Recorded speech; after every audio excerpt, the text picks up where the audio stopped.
Let me just switch over here. 1. Hello, Woolie. Of course the bit was running. Of course. I'm like, that's suspicious. What do you mean, Woolie? The camera, the whole bit about I'm not going to turn the camera on. And I'm like, no. We're syncing up, doing our regular behind the scenes, getting ready to start thing. And you're still not turning the camera on? No, something is afoot. Something is afoot. And here... What's wrong? What's wrong, Woolie? What's the matter? What's the matter, my beautiful friend? Yeah. Why do you seem perturbed, Woolie? I am... Is something bothering you, perhaps? No. Oh, we got a... Is that a Merlot? Is that a Cabernet Sauvignon? I see. It's a rather fine vintage. I see. Okay. Well, you want good vintage for a good... delicious dinner, right? A good meal deserves a proper pairing. Very true. So yes. I will do my best to provide as much flavor in the following 3 to 7 hours of podcasting we're about to do. Okay, so it's just I'm simply... Woolie, what's wrong? You seem panicked. Nothing is wrong. I'm not panicked. I am actually just reacting and emoting to the idea that I'm like, I knew you were being suspicious, and now we have confirmation as to why I was having that thought. What? Like, how am I being suspicious? I had an inkling that you were up to something when you wouldn't turn your camera on, even after we had already started. My camera gets hot. It gets too hot. Yeah. Okay, so Woolie, here's the thing. All that camera shit I told you, 100% real. Okay, it gets hot down there. In summer it does. Yeah. But last month when I thought that wasn't real. Oh, I thought the temperature was an issue all year round in hell.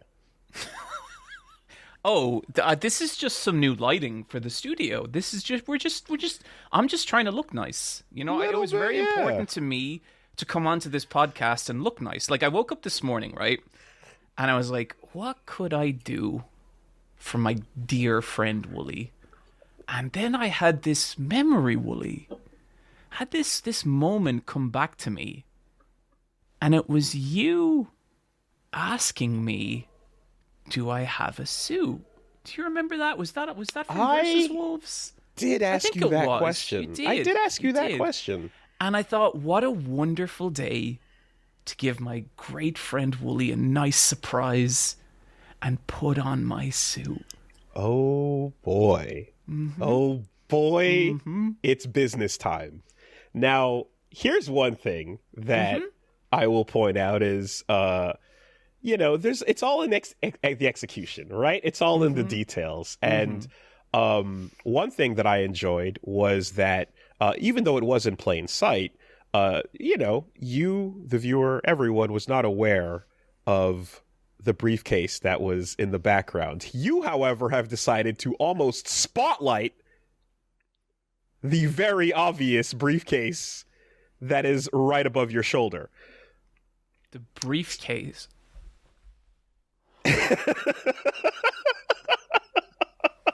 Oh, I wonder what that could be. Okay, all right. Very curious. All right, But right. What say we find out in I don't know, maybe 3 or 4 hours, Woolie? And the bit continues. God damn. More than ever, I am Woolie Versus. I'm Eyepatch Wolf. And we are... Versus Wolf!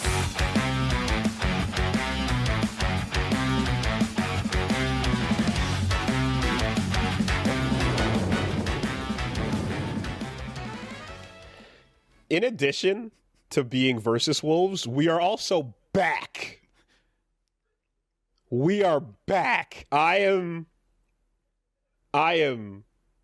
now hands on the rails of this episode.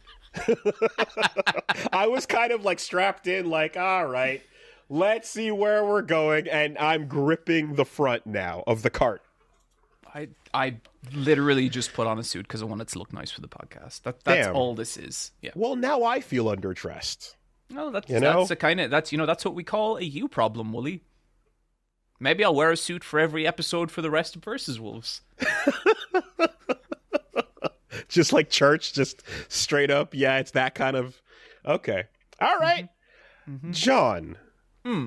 It's been a month. It's been a month, Woolie. And what a month. We are firmly in the peak of summer. How's it going?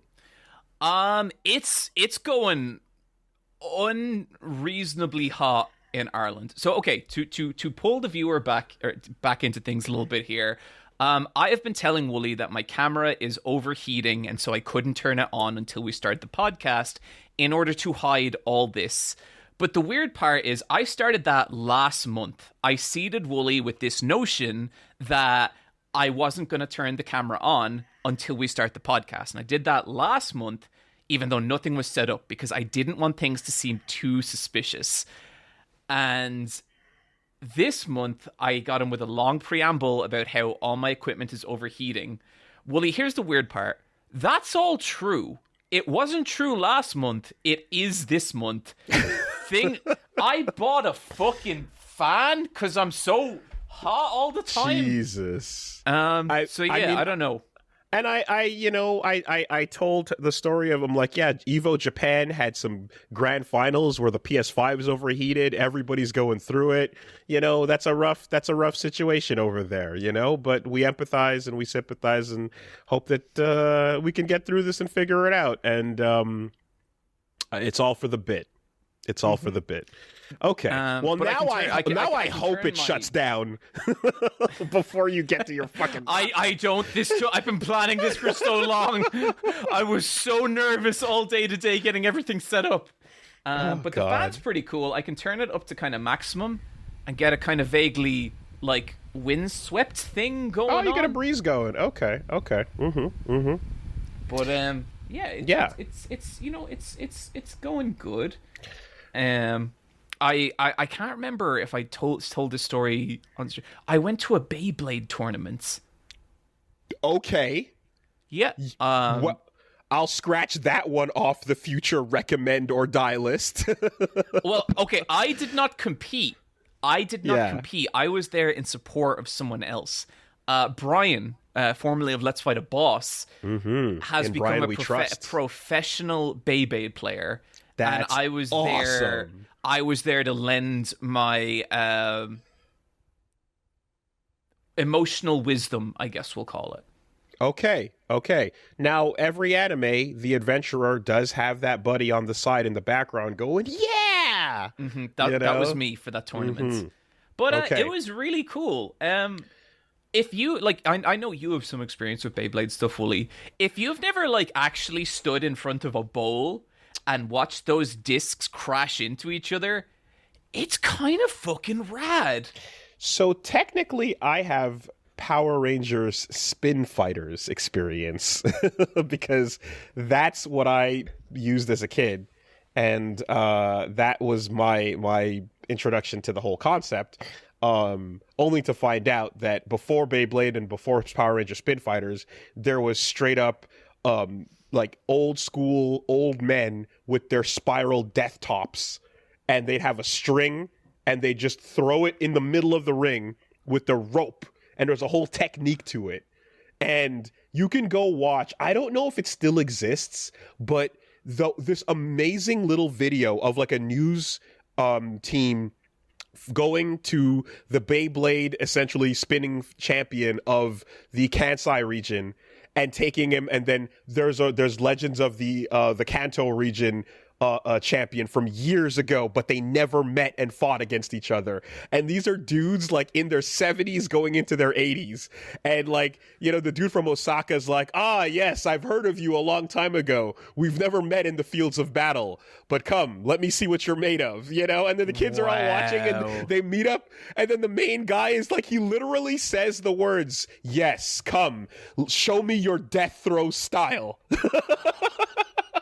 It was incredible. That is amazing. So this is real, you know. There's a lot of emotion going into this. I believe you.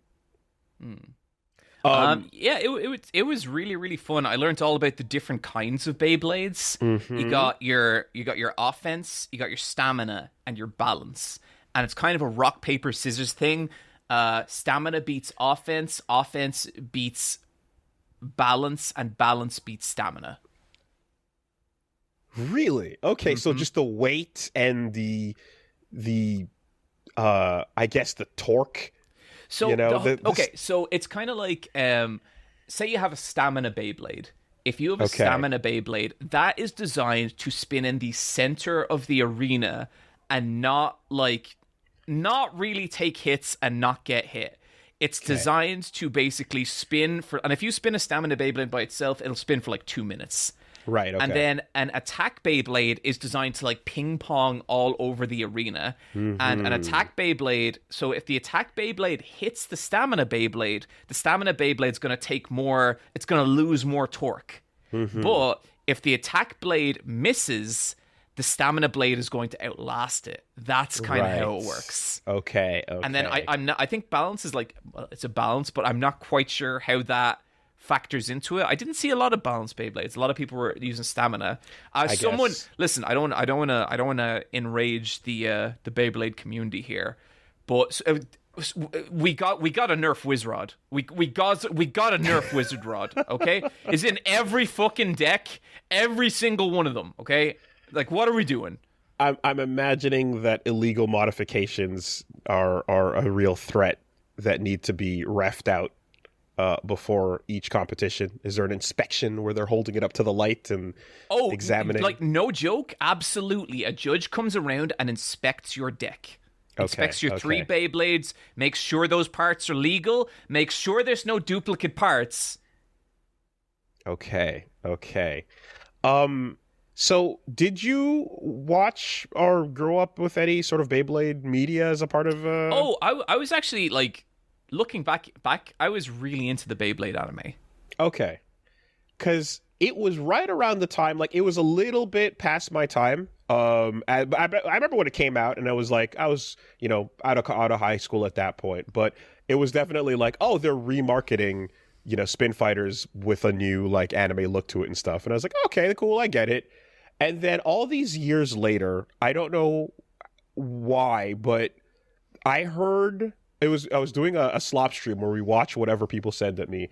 Have you seen or heard the intro to Beyblade Burst Surge by any chance? I think this came up on a stream once. Because if I can just direct a piece of media your way for a second to just listen to what the music has become in Beyblade. We got the spin. I'm gonna click play on this. Oh, I'm playing. Sparking it up down to the wire. We got the spin. Here in our hands, we burning brighter. We got the win. We let it. This is cool. Let's go. Rip. Beyblade. Rip.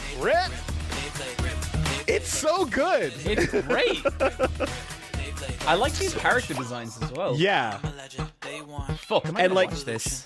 And like specifically like the last 10 seconds, like the way it transitions into the intro. Beyblade Burst Surge. It's so hype. I mean, I did not. You know, I was not expecting this at all. I have 20 seconds left to go. Okay, I could not. I'm like, what? When did this get so sick? I might put on an episode of this. What a banger, right? Yeah. If the creative team, if this is what they chose, I mean, They have my confidence. Yeah, it turns so there was a series called Beyblade Burst where there was another like sick a hip hop track before that, and then Burst Surge just dropped this, and it's fucking fire. No, that's awesome. When I was at the Beyblade tournament, I was kind of like, I was chatting to different people, and I was like asking like, so like, do you watch the anime? And most of the people there were kind of like, what? No. Like, interesting. I was like, okay.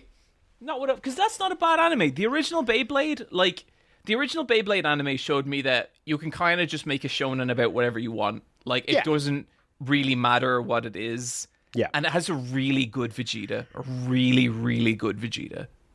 I mean, the formula is quite clear, and we can watch it forever. But between that, Hikaru no Go, every sport, anything competitive, anything that has you and an opponent facing off against each other can be converted into an anime form with rivals, with the ghost of an expert from the past that can inspire you, with the living legend being the reincarnation of it, or your dad is a missing champion, and it goes on forever. So yeah, 100%. Any toy you want to sell, go for it.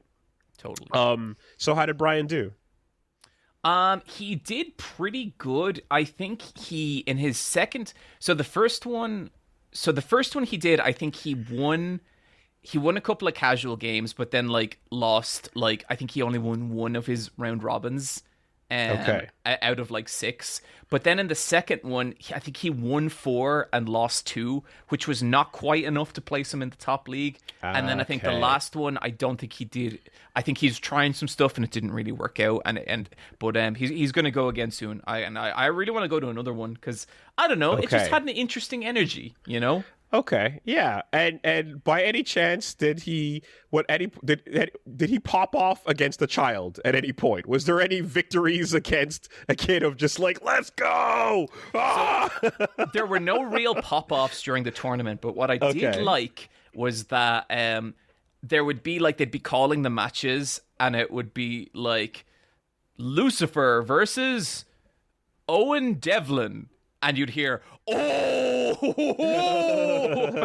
So, like, clearly there's a big scene around all this. But it was cool. It was fun. Absolutely, yeah. And, shout outs to Jabali, but CEO, Community Effort Orlando, the FGC tournament, they had a Beyblade championship taking place in there, too. So that's fun. That's cool. Hell yeah. Yeah, like, I went out of a kind of morbid curiosity, but I would say I came away from it being like, that was kind of rad. That was pretty dope. It was Brian's birthday party over the weekend. Happy birthday, Brian!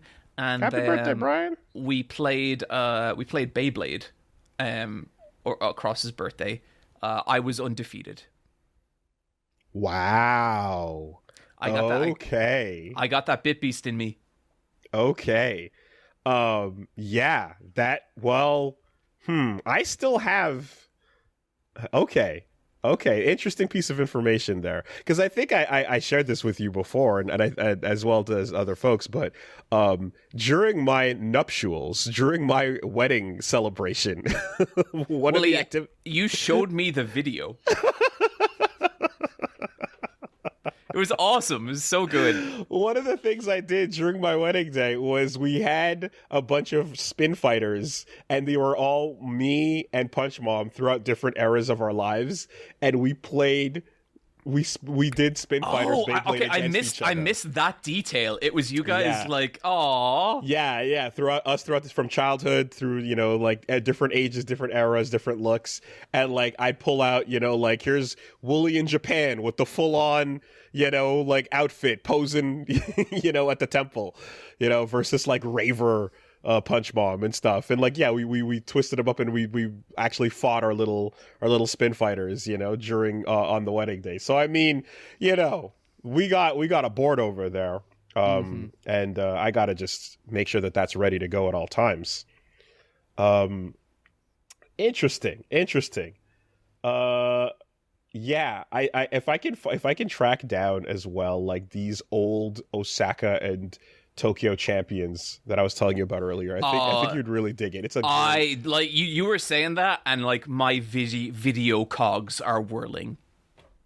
I think literally, like, you just like show me your death throw style is the key Google search to find what we're looking for, you know? Anyway, good for Brian. That's good. I like that. Yeah. Well, I got to talk about Expedition 33. Yeah, you do. Okay. So, step one, where are you? Act 3. Okay. Beginning? Just started Act 3? Just started.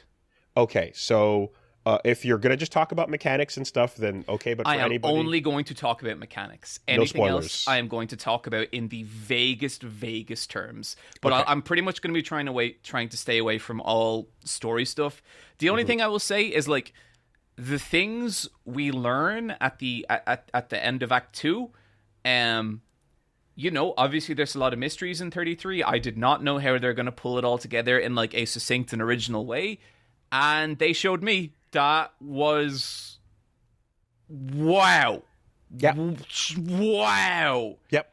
Do you remember the first time we were talking about this and we're like, yeah, you were like, this has the makings of some interesting stuff going on, you know? And I'm like, holding back that I'm like, this is a masterpiece. Yeah, I mean, this is a generational masterpiece. But, like,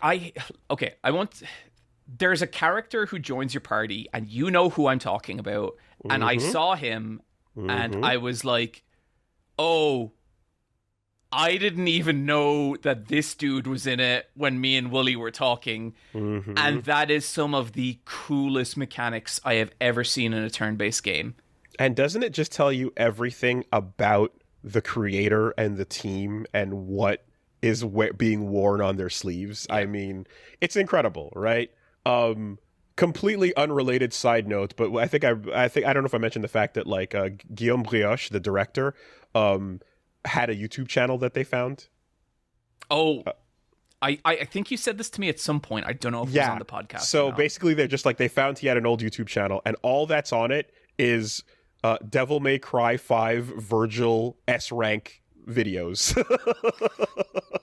And I'm like, oh, you're one of us. Like, you're in. You get it, you know? And, like, just knowing that that's what was on the chat, I'm like, yeah, we're kindred spirits. You're 100%.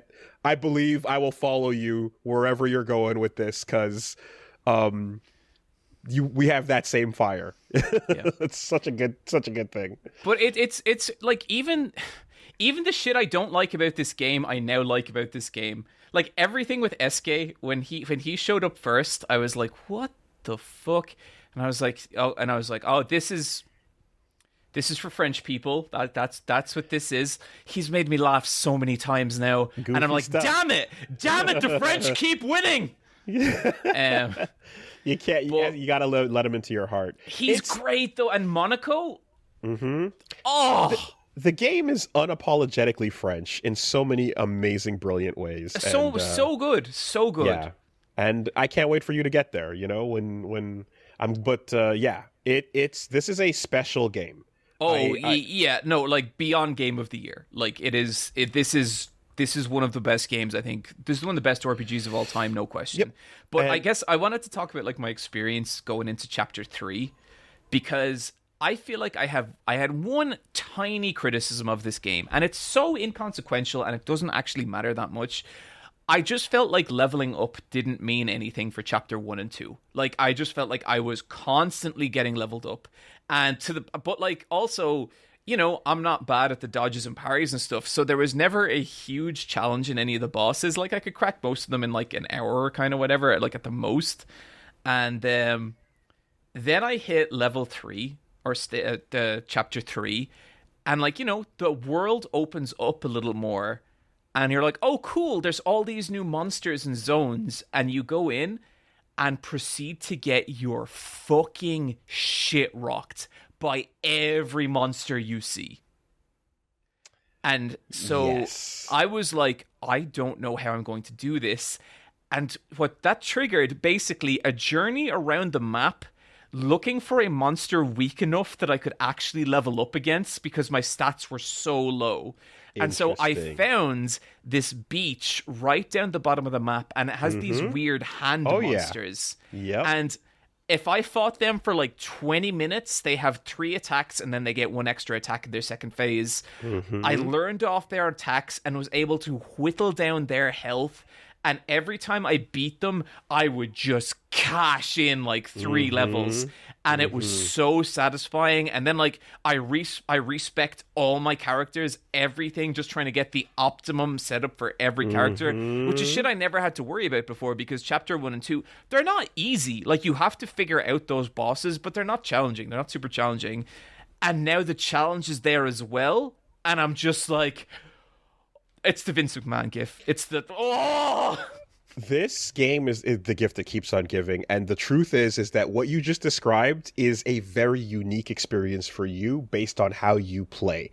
And we can actually talk about this game for the rest of the show. Like, there's so much to go into, but just on the mechanics and the Picto and Lumina system, there's enough options for your builds and possibilities that, like, you basically are meant to hit a wall and go back and reimagine your team and how you want to like progress, right? So I was going into chapter 3 thinking I had a broken build, like thinking that like I have fucked up this game. Like, this is like I literally went in being like, well, nothing can actually touch me, because I have this crazy setup. Verso attacks twice every turn and all this kind of crazy stuff.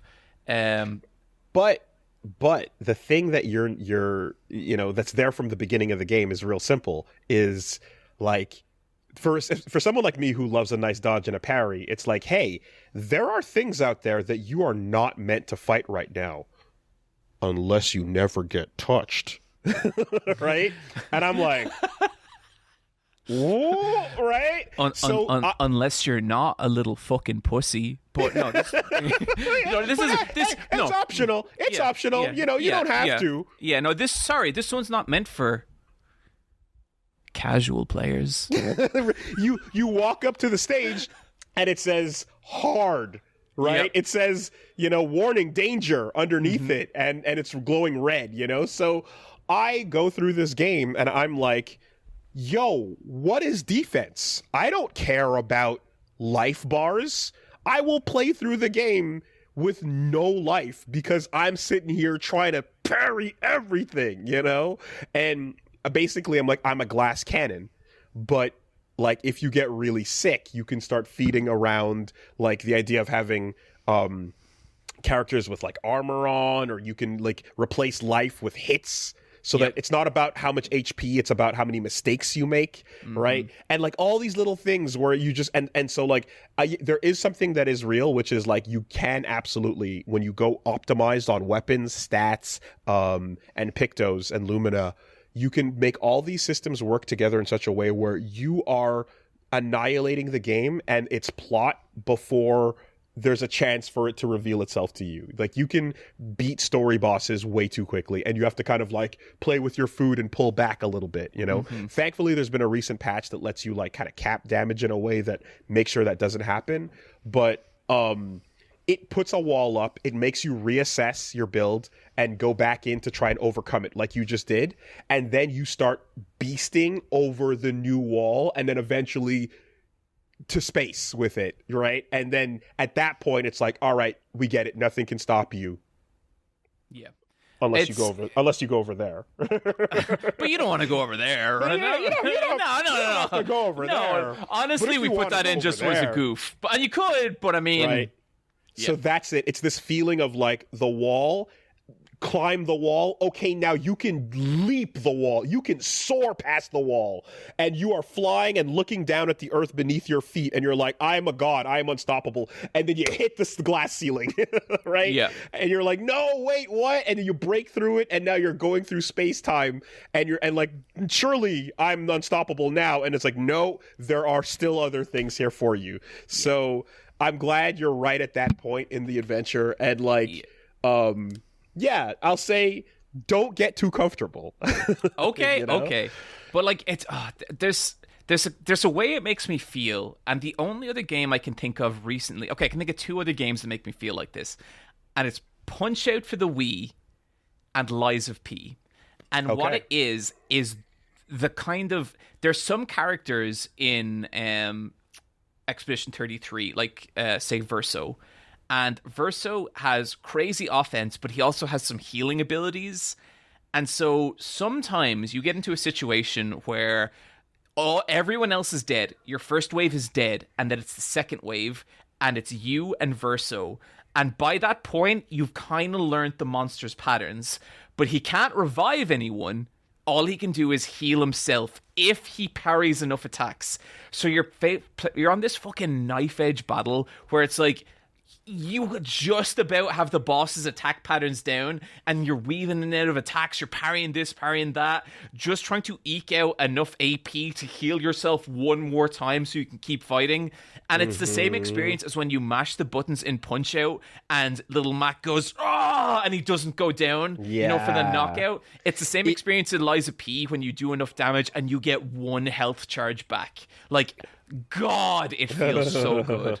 I mean, the fact that, like, you have this text that pops, because it's such a brilliant system where, like, you have your party members go down and whoever's on the bench jumps in, and it's the last stand of Expedition 33. So good. And you're like, okay, who can do this? And, like, you get stuff where if you want to play the game as a solo, like, team member, like no one on your team, you can do that. Or you can put it all on your bench and have the person that comes in be ready to go alone. It's a lot of fun with that. See, that's what I started doing, because I was like, well, okay, if I'm going into a new boss fight, I'm going to put my most powerful character last, because I want to be able to learn the patterns with the first couple of characters. Okay. And God, it's so fun. No, and I mean, to be honest, like, and that's one style. Or you can go with, like, having a healer that takes care of the team and supports them.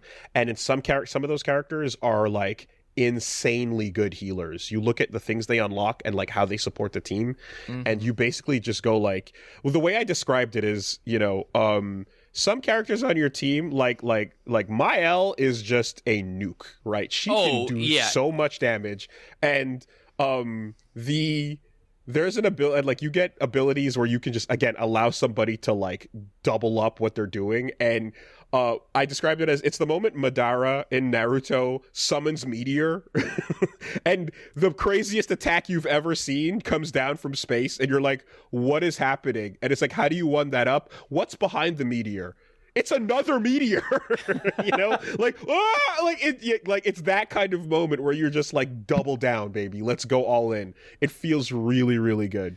Yeah, I like this mechanical thing I want to talk about here, but it's a little bit of a, like, mechanical spoiler, so I don't want to get too specific about it.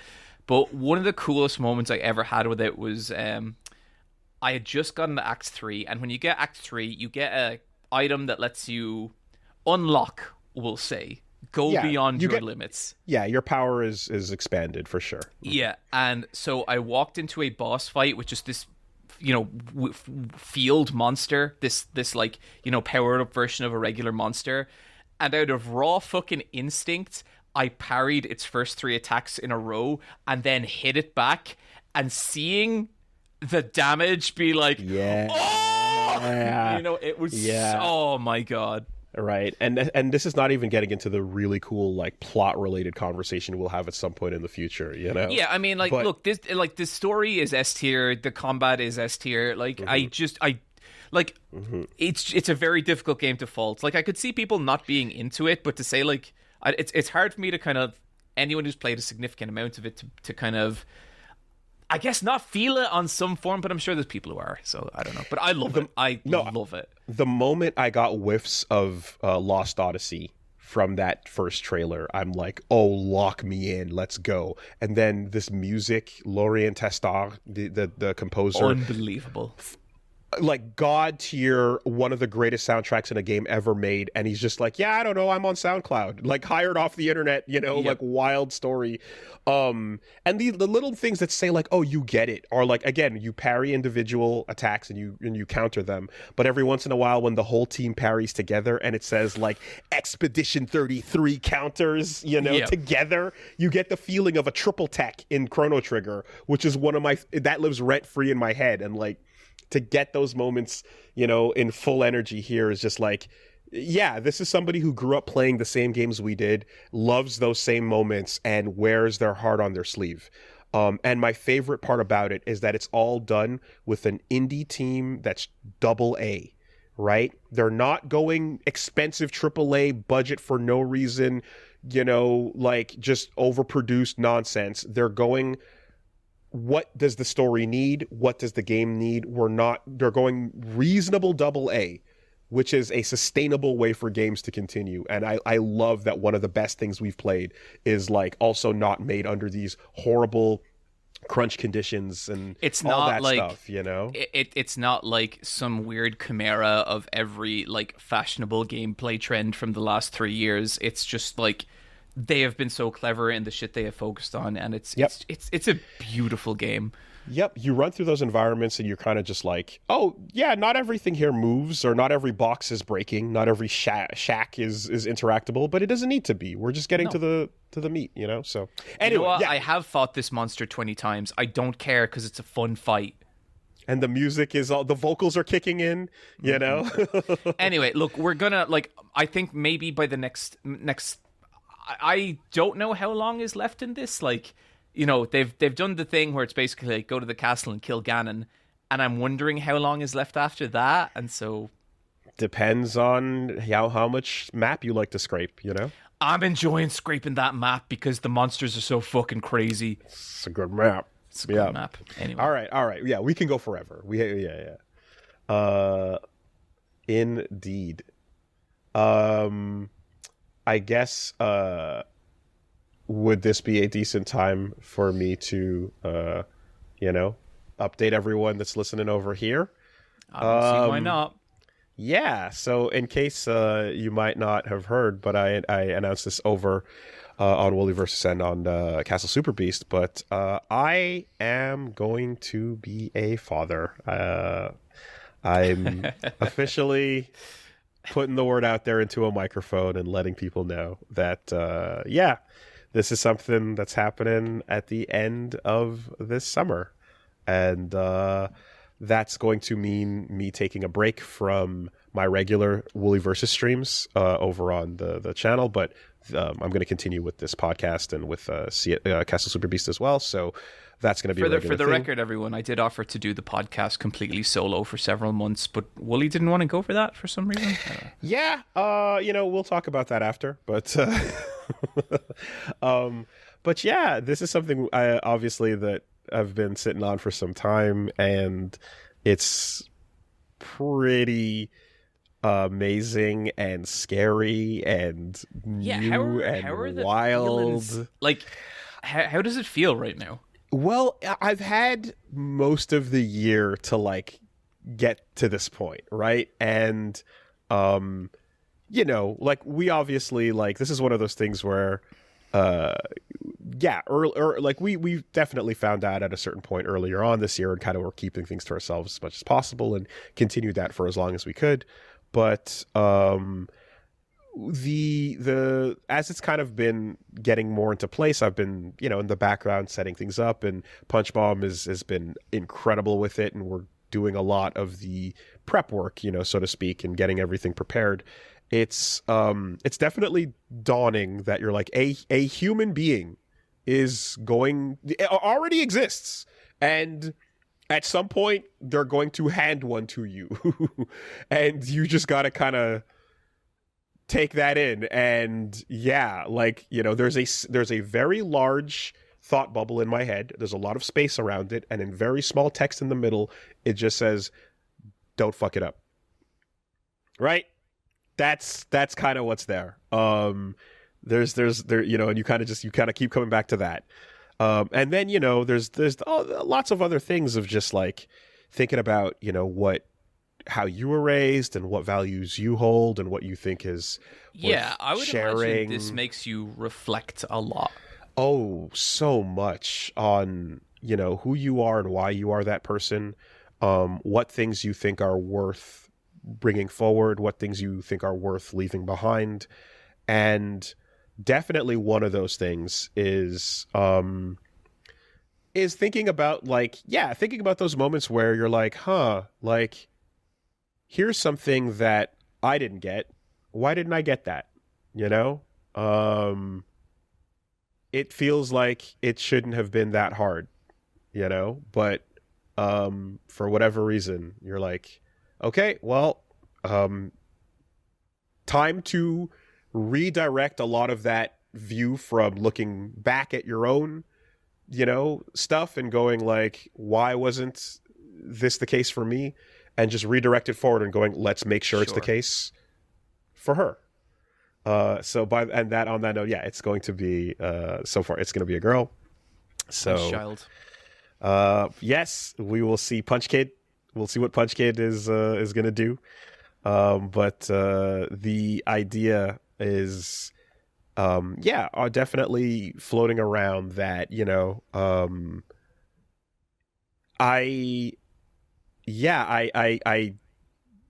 have a perfect, unsullied, unstained, sinless thing that you just have to like keep just do everything you can, and just I don't know, I feel like I'm like there's a whole lot to having, I guess, this person.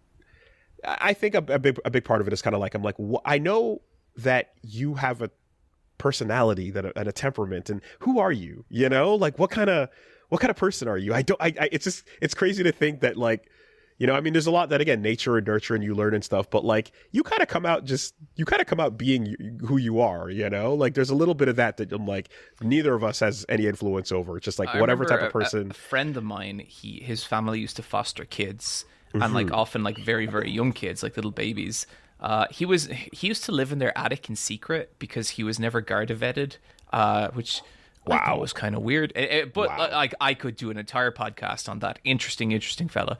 But I remember him telling me before that after he'd kind of seen enough kids come and go, he was like, you kind of realize that they come in like little building blocks. Like, this one's kind of a goof. This one's sensitive.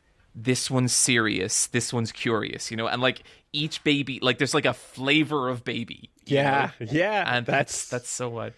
It's interesting. Like, I've been like, I kind of think about kid stuff from time to time, and like, me and Michelle kind of talk about it, and we kind of go back and forth.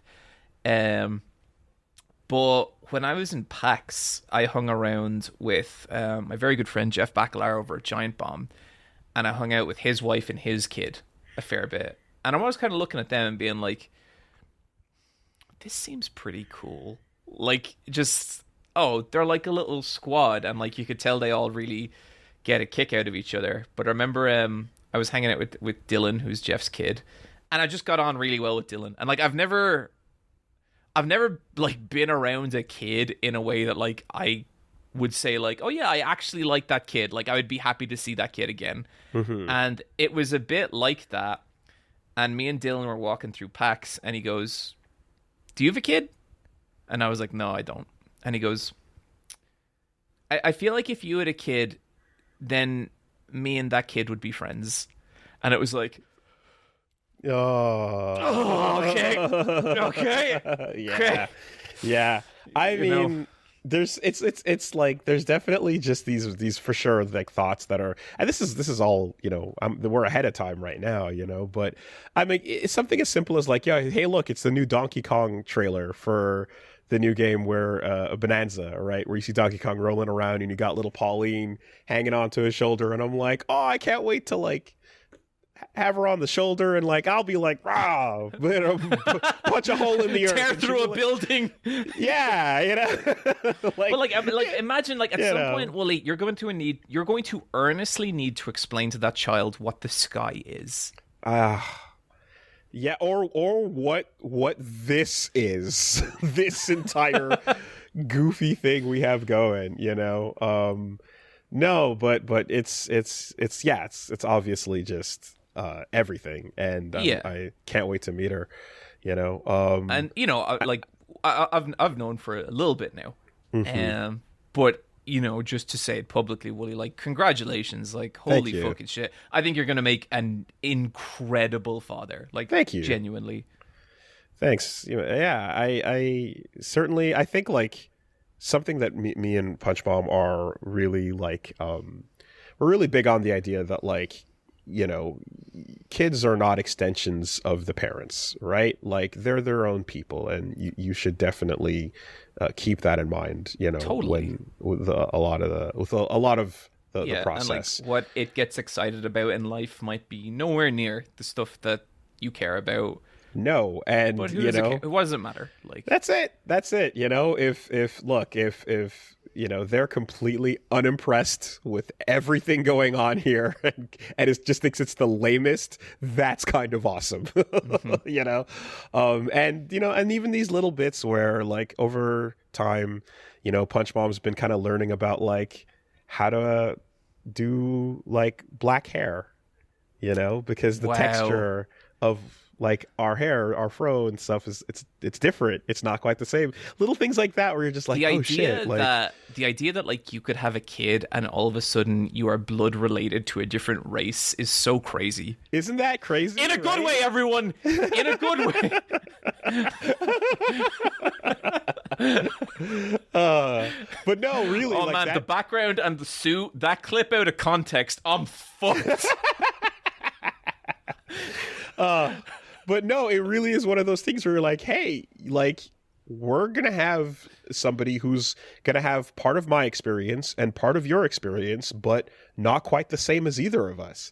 And there's going to be stuff that she relates to with me and stuff that she relates to with you that, there's stuff I can field and there's stuff that you can field. And we're going to do our best at it, but that's one of those things of like the specifics of learning how to, like do stuff with hair that you're just not at all used to is like part of the process as well. It's little details like that you don't quite, imagine until you're there, or just like, whoa, that hits, Totally.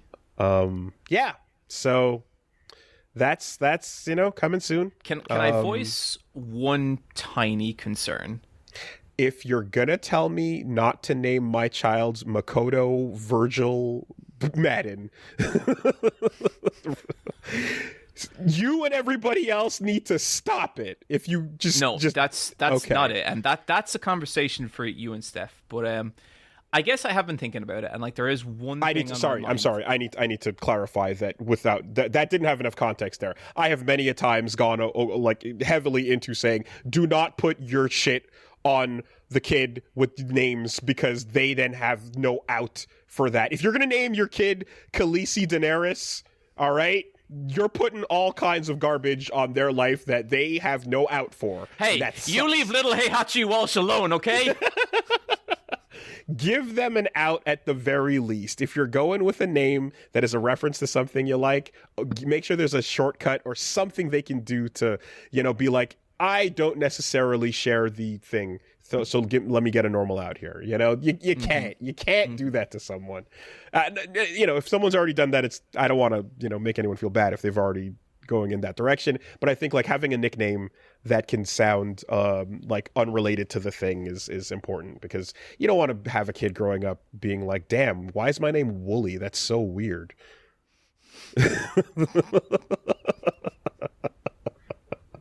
Oh, it's a junior? Oh, okay. All right. Well, sorry, you were saying. Oh, yeah, no, it's no big thing, but it's just like and I know what you're going to say as well. You're going to say that I'm being ridiculous and that like I don't need to worry about this. But I guess like one thing I have been thinking is I feel stupid saying it, but I just worry that like at some point like the kid would become more important to you than me.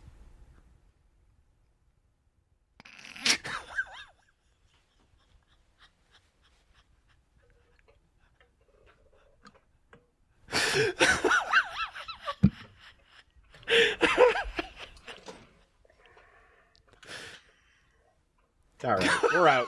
We're good. We're just...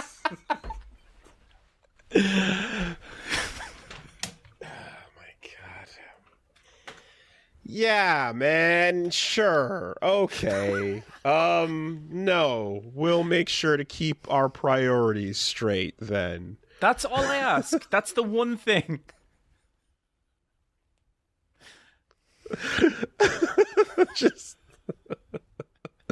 just literally sitting next to the crib, just getting my phone blown up, being like, hey, I know what you're doing. No, you got to get on a call with me now. It's John time. It's John time. John it's not her time.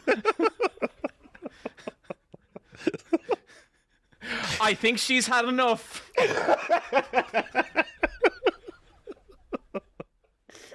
Oh, man. Anyway, the last thing I'll just say is like, things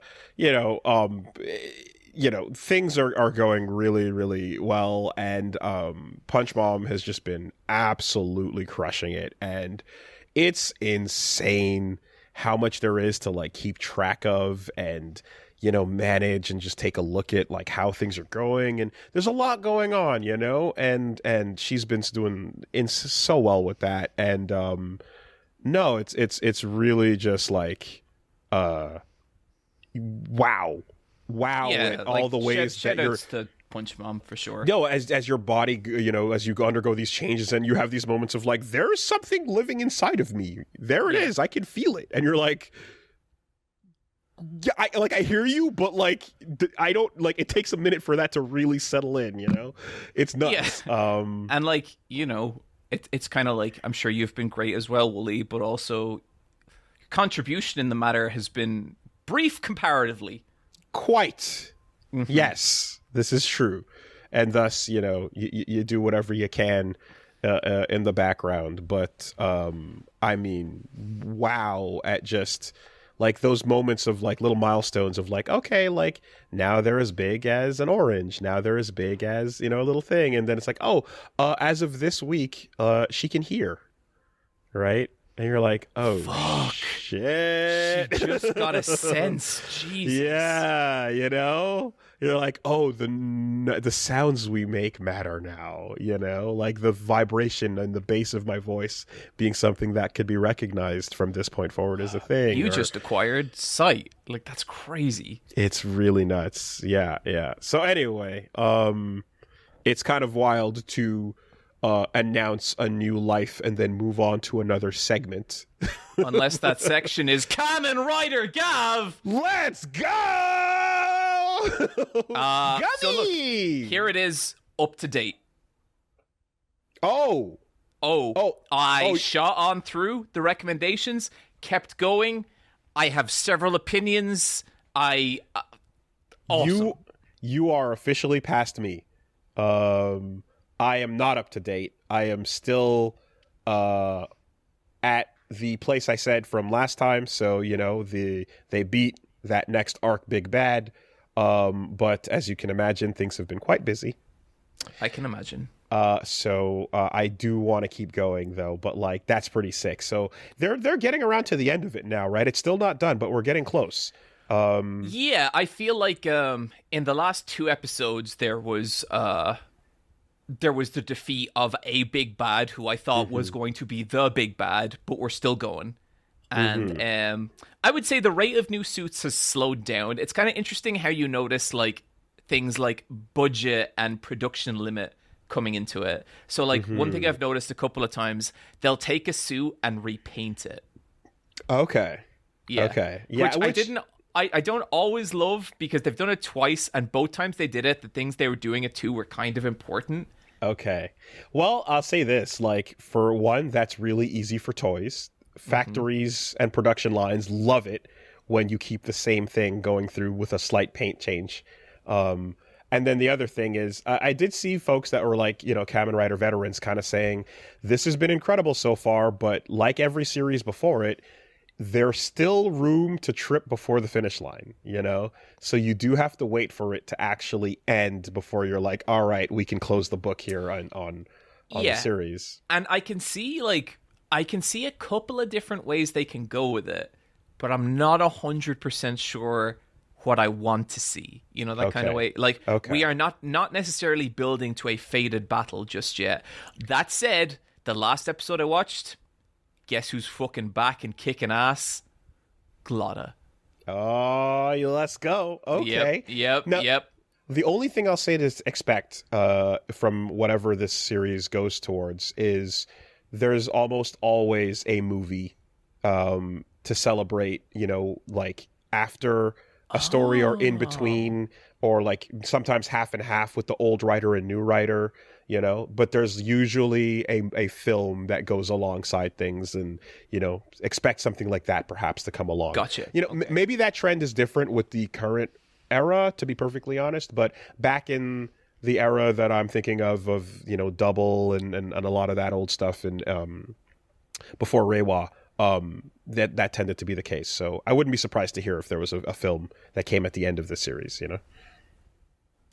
Yeah, but cool. no, just really, really enjoying it. Like, genuinely just a fan of Kamen Rider now. Like, hell yes. We got him.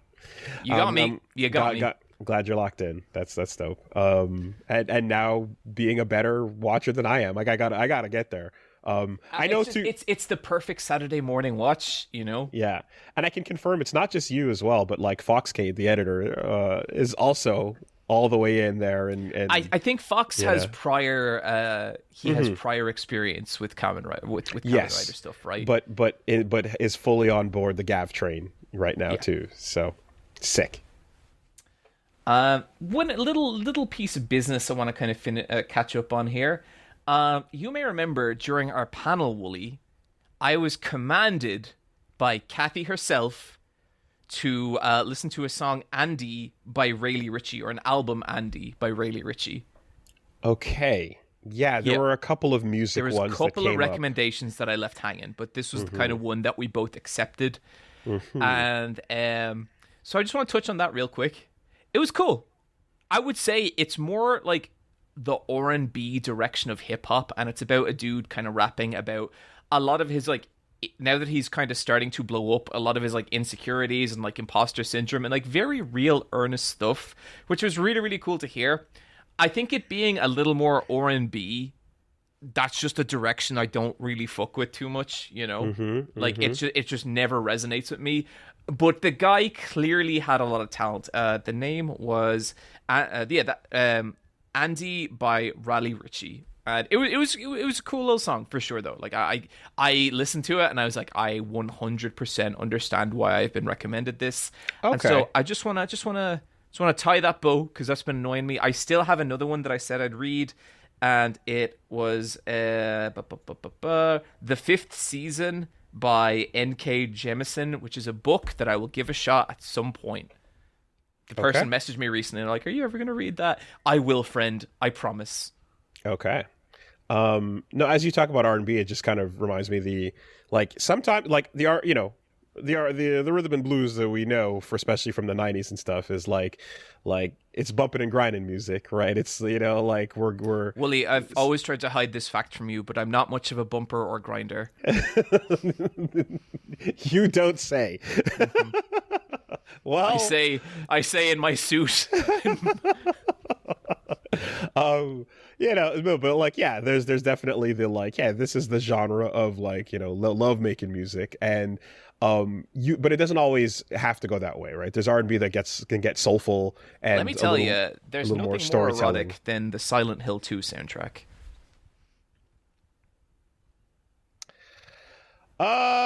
Yeah, we're just gonna have to disagree on that one, but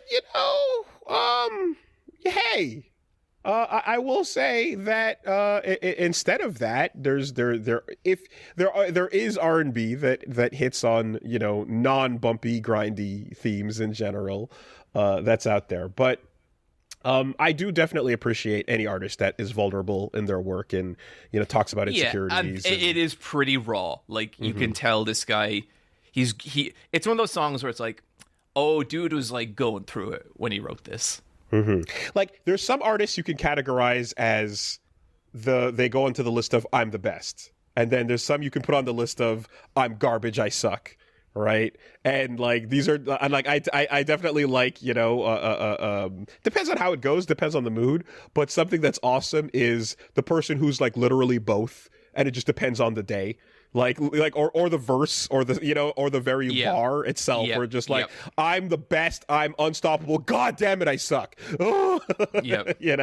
Like that is a mood, and I can appreciate it for sure. I remember. This was way back in the day. Someone did some Twitter thread and they're like, Eyepatch Wolf thinks they're so great. And I was just able to go on and be like, no, I don't. What the fuck are you talking about? Yeah. Yeah. Cool. All right. Shall we take a look at our Patreon question of the episode? Mm-hmm. This one is from Papa Poison. Oh no, sorry, that's a different one. This one is from also Papa Poison. Okay. Greeting Wolves. Have you ever gone back to a core memory piece of media after more than a decade? How did the reality stack up to what you remember? I just watched Mortal Kombat Annihilation, a movie I loved as a child and I hadn't watched in 20 years. It was hornier and way funnier than I was prepared for. I would argue that part of this entire podcast is based on the premise of going back to core memories and re-examining them. There's, when I go back and recommend, stuff like Gunbuster or so, I'm like, I think that was sick, right? That was sick. That was pretty right. That is actually an interesting development about the podcast.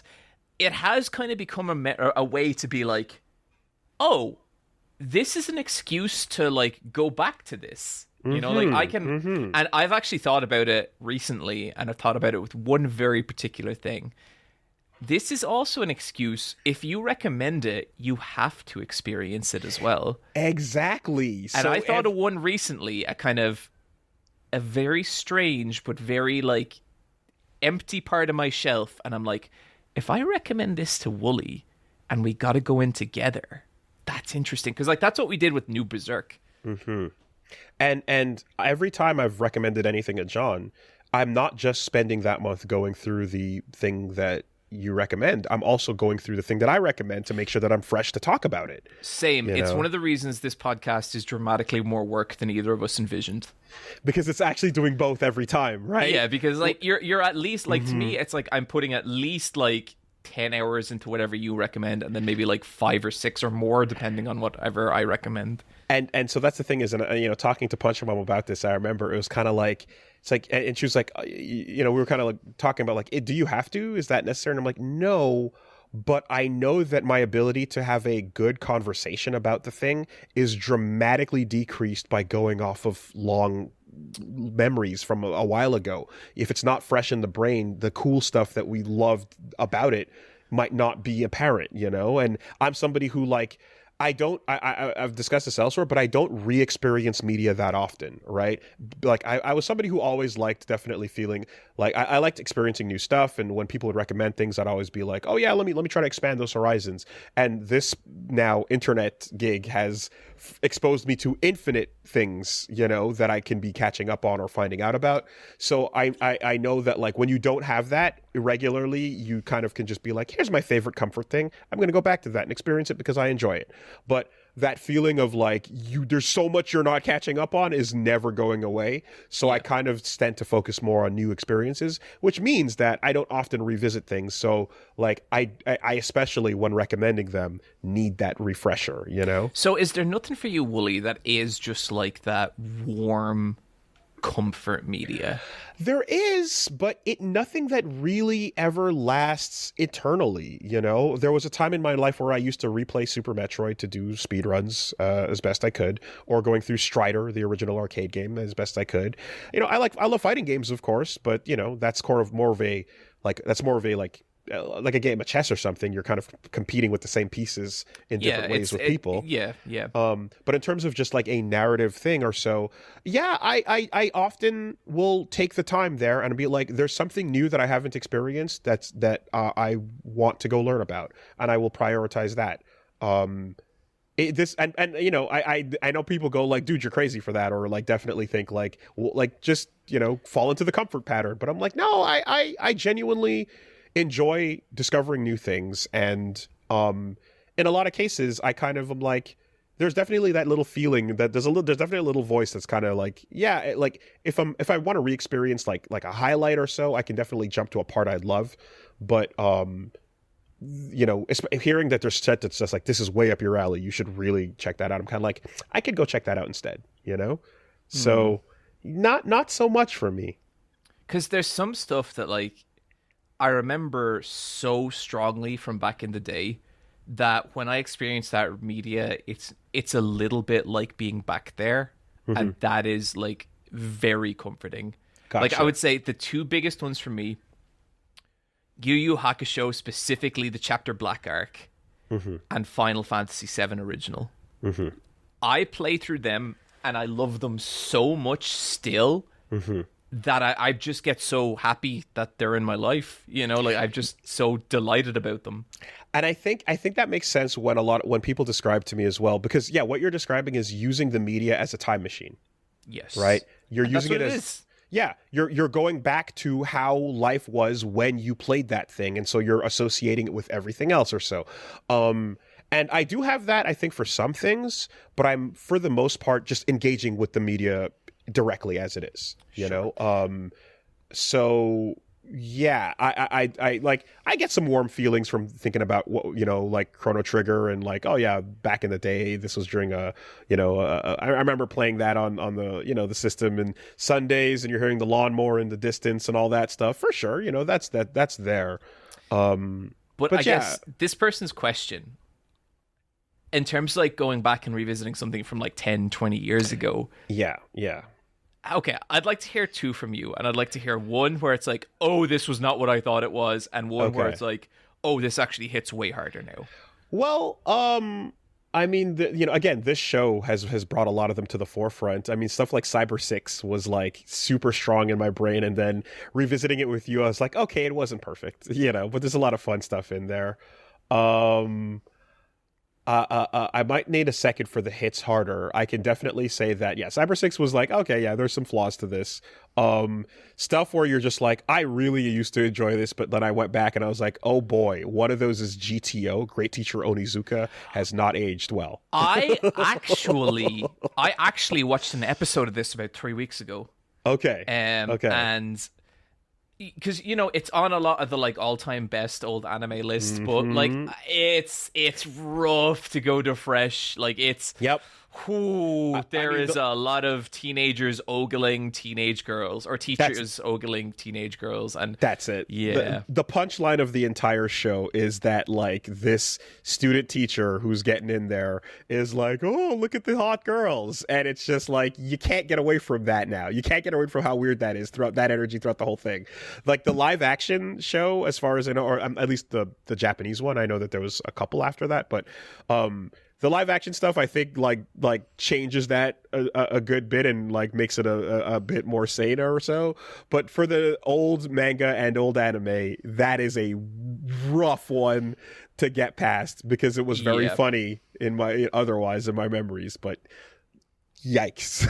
Yeah, and like the guy, like aside from that, the guy's kind of cool. Like he's kind of fun, but and relates to students and goes out of his way for them to be a meaningful teacher that is going to be there and show up in your life even when you wouldn't expect them, is kind of the idea. You know, that's all still very great and strong. That's cool, but yeah. Okay, I got a couple. So big one would be Cowboy Bebop. Yep. I feel like the older you get, the more you watch yourself just become those characters, and it's fucking devastating. I've talked about that a bunch of times on a bunch of different stuff. Perfect Blue. That is a very different film before you have an audience and after.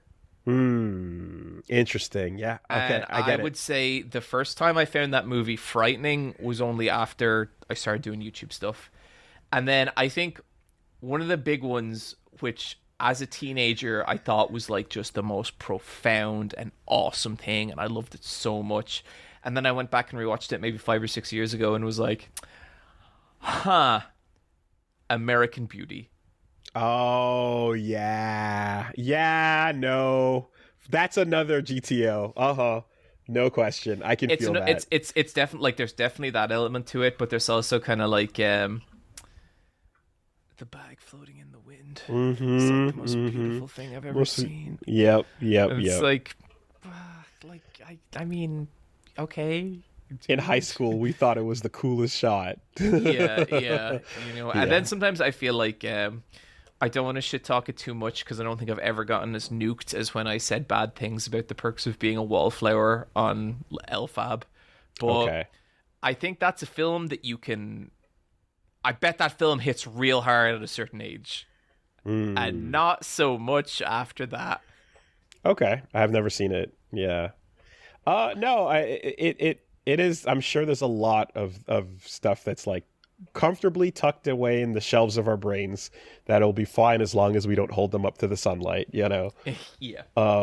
Perfect Blue, I can definitely imagine the difference between watching it as a simple, like kind of like horror movie versus really connecting with. Yeah, like the first time I watched it was like someone had bought a DVD of it, and we watched it at a sleepover at my cousin's house, and we're both just like, weird, what even happened, you know?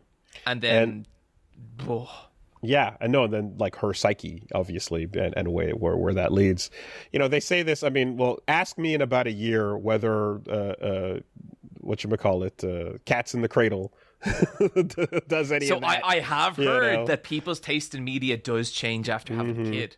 Yep, that's the one, right? You know, like, you have a kid, and then all of a sudden you're like, oh, that's all, you know. So I'm sure that's another factor too. But yeah, I guess that's the best I can pull off the bat. No, yeah, I'd have to think a bit harder to pull up something that I think, you know, going back to it something I loved, that re-experiencing it, I loved it from a different angle. Well, anyway. But thank you for the question, Poison. Papa Poison. Papa Poison. Yeah. If you would like to, you know, get a little more Versus Wolves in your life, you can check us out on the Patreon. The Intermission Lounge is an extra podcast that goes up every month where we get into it a little bit more. We take some questions, we chat with the folks at the bar, and and I would say that, given that is a little bit of a smaller audience, we get into it. Like, we get a little real. And yeah, we get a little real. And I would say I saw a little bit of the fallout from that, from the mouthwashing episode. Oh. Like, not bad fallout, but I just saw a little people being like, yep, just listen to the mouthwashing episode. And it's like, because we got into shit. And you can't talk about mouthwashing without getting real. It's just no. And that was a very real episode, and it was awesome. Like I loved recording it, but it was cool to see that. I guess we'll say it resonated. You know.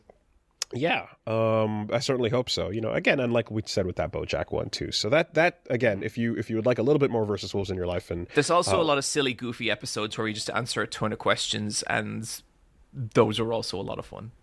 You can check it out at patreon.com/VersusWolvesPodcast. And yeah, much appreciated. Much love to everybody who's over there. And I can say now, you know, more than ever, as I got some bills to pay, got some, you know, Woolie has literally got some mouths to feed. I've got some expenses to take care of. I tell you what, I appreciate all of y'all. Indeed. And on that note, let's pay some bills and say what's up to. Speaking of paying bills in more ways than one. Wow. I mean, listen. At some point in the future, you may hear sounds of babies crying in the background here. All right? My life is about to change, and that's just the way it goes. All right? We can noise isolate to the best of our ability, but hey, things are going to happen, and it's going to get very out of control very quickly, and we're going to do our best here. Let's be real, Woolie. She could be a screamer.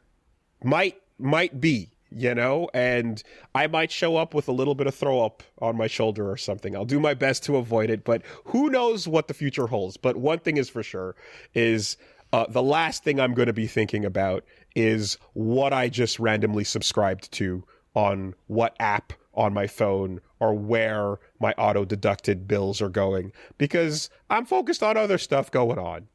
So this episode, the sponsor is Rocket Money, and they're hopefully going to come in handy as I can't keep track of all the subscriptions and where they're going and whether there's a price increase and whether I'm what I'm paying for, and if the company name changes and I look and I don't know what's going on.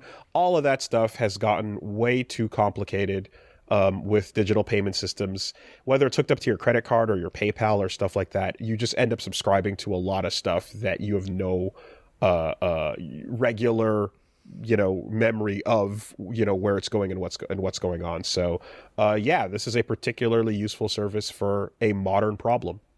Absolutely. And I try and keep track of my bank stuff and finance stuff to the best of my abilities. I'm also someone who, if you present me with a spreadsheet of numbers, my brain turns into a spaghetti immediately. And I think what is cool about stuff like this is that it really makes that stuff visual and digestible, and you're like, wait, how much? And it's cool. I think it makes that stuff so much more digestible. Yep. No, I mean, there are a few things that you are going to want to tighten the belt up and start paying attention to your expenses when you have things come in like I do around the corner. And this is the type of useful thing that you can just get a quick grip on what's happening with your money, where your finances are going. If there's things you want to cancel as well, Rocket Money can help you cancel unwanted subscriptions if it has a complicated process for unsubscribing. Also potentially lowering bills for you as well. They can negotiate that, and you want to just basically have an overview on how your finances are going, and spend less time tracking down all those details so that you can spend more time doing things that are more important. So it's a personal finance app. It'll help you find and cancel unwanted subscriptions, monitor your spending, helps lower bills so you can grow your savings. The stats we got on that were over 5 million users saved a total of $500 million in canceled subscriptions. So members using all the app's premium features saved up to $740 a year. That's pretty good. And they do that shit for you as well. You don't have to break up with your bill payers. They will cut it. So that being made easy is super useful, and I suspect that my level of bill complication is not going to get it's not going to shrink. I have more things coming, so wanting to get on top of that is crucial. So cancel your unwanted subscriptions and reach your financial goals faster with Rocket Money. Go to rocketmoney.com/VSWolves today. That's rocketmoney.com/VSWolves. One more time, rocketmoney.com/VSWolves. It's a great way to support the podcast. Appreciate it, everybody. Thank you very much. This episode of Versus Wolves is also sponsored by Tempo. And that is another regular thing you got to do is feed yourself. Feeding yourself should be an enjoyable experience. Doing so while keeping it healthy, okay. Doing so while saving time and having it affordable, now we're asking too much. That's a lot. It's difficult.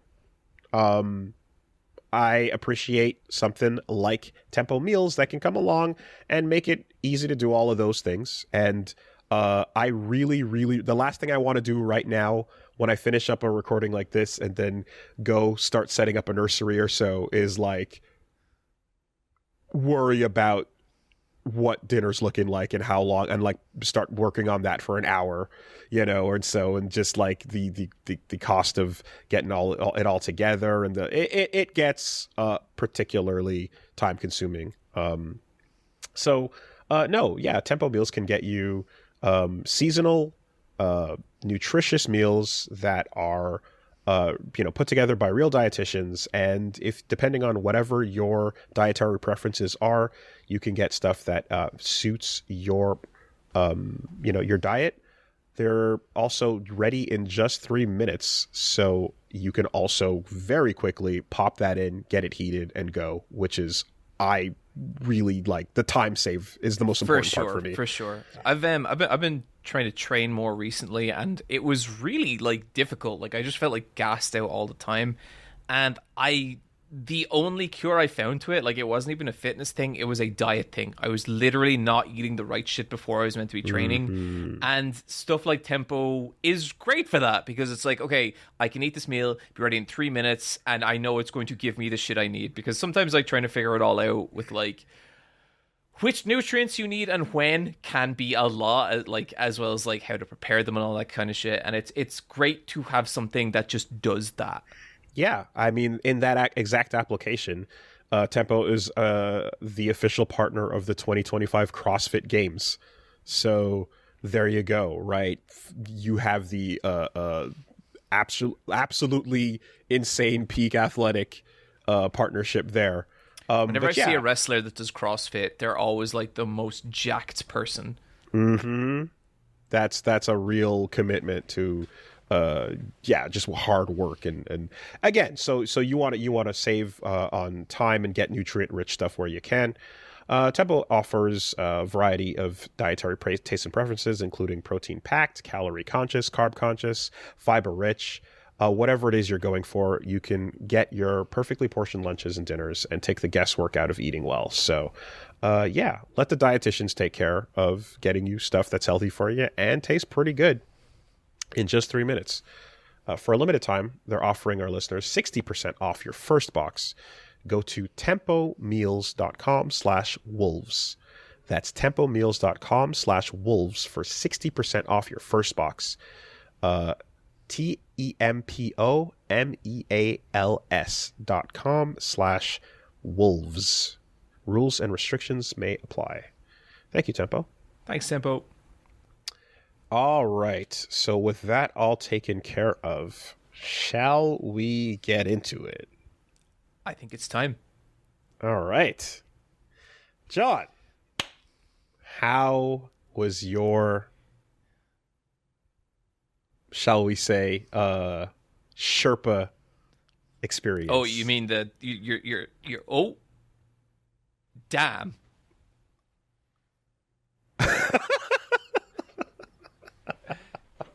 God damn it. Let me just fire up the backup here. I was ready for this. Okay. All right. Truly, you were not lying. All right. Okay. So, yes. Perfect timing on that. Truly, the heat of hell is causing... I was not actually joking about the heat. It is causing system failures. Maybe that says something about the salvation of your soul then, John. Maybe that says something about your own whatever's going on inside of you and what you've got to work out. But hey. It's funny you mentioned that, Woolie, because when I picture my own personal hell, it involves snapping tiny pieces together endlessly. I recommended you the Gunpla experience, aka building a plastic Gundam model. How did it go? Oh boy. So I would say that out of any challenge you have given me, this was the one where I was the most like, oh, this ain't gonna take. I do not have the finger dexterity to do this. I do not have the patience for this. This is not gonna work. Huh. Okay. Wow. So when I went downstairs after the last podcast and told Michelle that my challenge was to assemble Gunpla, she buried her head in her hands and went, "Oh, Jesus Christ." I asked you to do something that involved dexterity and precision. Yes, and patience more than anything. Mm-hmm. So I wanted meant to be relaxing. Meant to be relaxing. Yes. I wanted to give myself. Okay, so I guess your sleeper agents activated. Uh-huh. We had Sean of Studio Mala. We had Ian Fay, an artist friend of mine, a really incredible artist. And and we had Owen from the Infinite Review. Have you ever encountered Owen before? No. Owen is this dude who makes some of the best shit I have ever seen on YouTube. Okay. And just so funny. The most bone fucking dry Irish sense of humor. I think you would actually love his shit. We'll drop it in the description. He's genuinely fantastic. Like one of the most talented YouTubers I have ever met. So the Avengers assembled. The Gunpla Avengers got together and brought you into their world. As planned. And so there was a meetup that happened. Gunpla was assembled. But I wanted to do a little homework first. Okay. Woolie, I didn't just build Gunpla. I watched Gundam. Oh! Okay! Yeah, I did not want to go into this. And, like, my philosophy was always going to be just build whatever, because I know people get like, oh, if you haven't even watched this, then you need to, you know. Yeah. And, like, which, who fucking cares? I mean, come on. Yeah. But that said, I've kind of flirted with Gundam a couple of times, but it's never clicked all the way in. Mm-hmm. Okay, so you've never watched the original series? Yeah, the original series. Okay. And so I went back and I watched it, and I am happy to say, Woolie, it finally clicked. Oh, interesting. Yeah. I don't know what it was this time, but it did just... I kind of... And maybe it was Legend of the Galactic Heroes, because I think you can kind of see how those two properties kind of... I think Gundam was first? Yeah. And like, I think that Legend of the Galactic Heroes actually is like 90s. It just looks older than it actually is. Yeah. Weird. It's 90s OVA straight to tape, you know. Okay, cool. So I watched that, and I get it. I get why people like that shit. Like, and it's weird because, you know, people always talk about like the reluctant pilot and that being like an Evangelion deconstruction. And then you watch Gundam and you're like, what the fuck are you talking about? And then, you know, you have Yakishi blonde boy who's like kind of a bad boy, and it was really, really fun. Amuro never wanted that life, you know. Did you watch the summary, the compilation movies, or was it like just the episode? Like, okay. Yeah. And there's a lot of those episodes. Did you? Okay, so I didn't watch all of them. There's a whole lot. And, yeah. And there's a bunch of filler that is also like, you know, robot of the week, you know what I mean? Like, yeah, but even the filler stuff I kind of enjoyed, you know. Okay. Interesting. I was not expecting that research level to go into it. Right on. Oh, okay. I mean, I take this podcast very seriously, Woolie. Well, absolutely, clearly, you know, we're standing on business.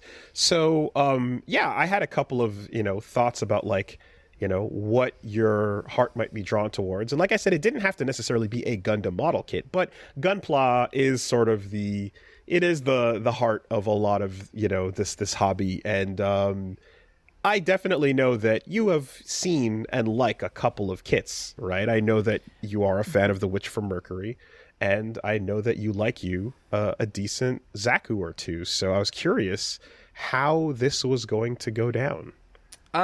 It was... So I actually went in looking for Zakus, because I was like, I like Zakus, I like how they look. They're great. And there was some interesting options, but I guess, Woolie, like, I want to ask you a question.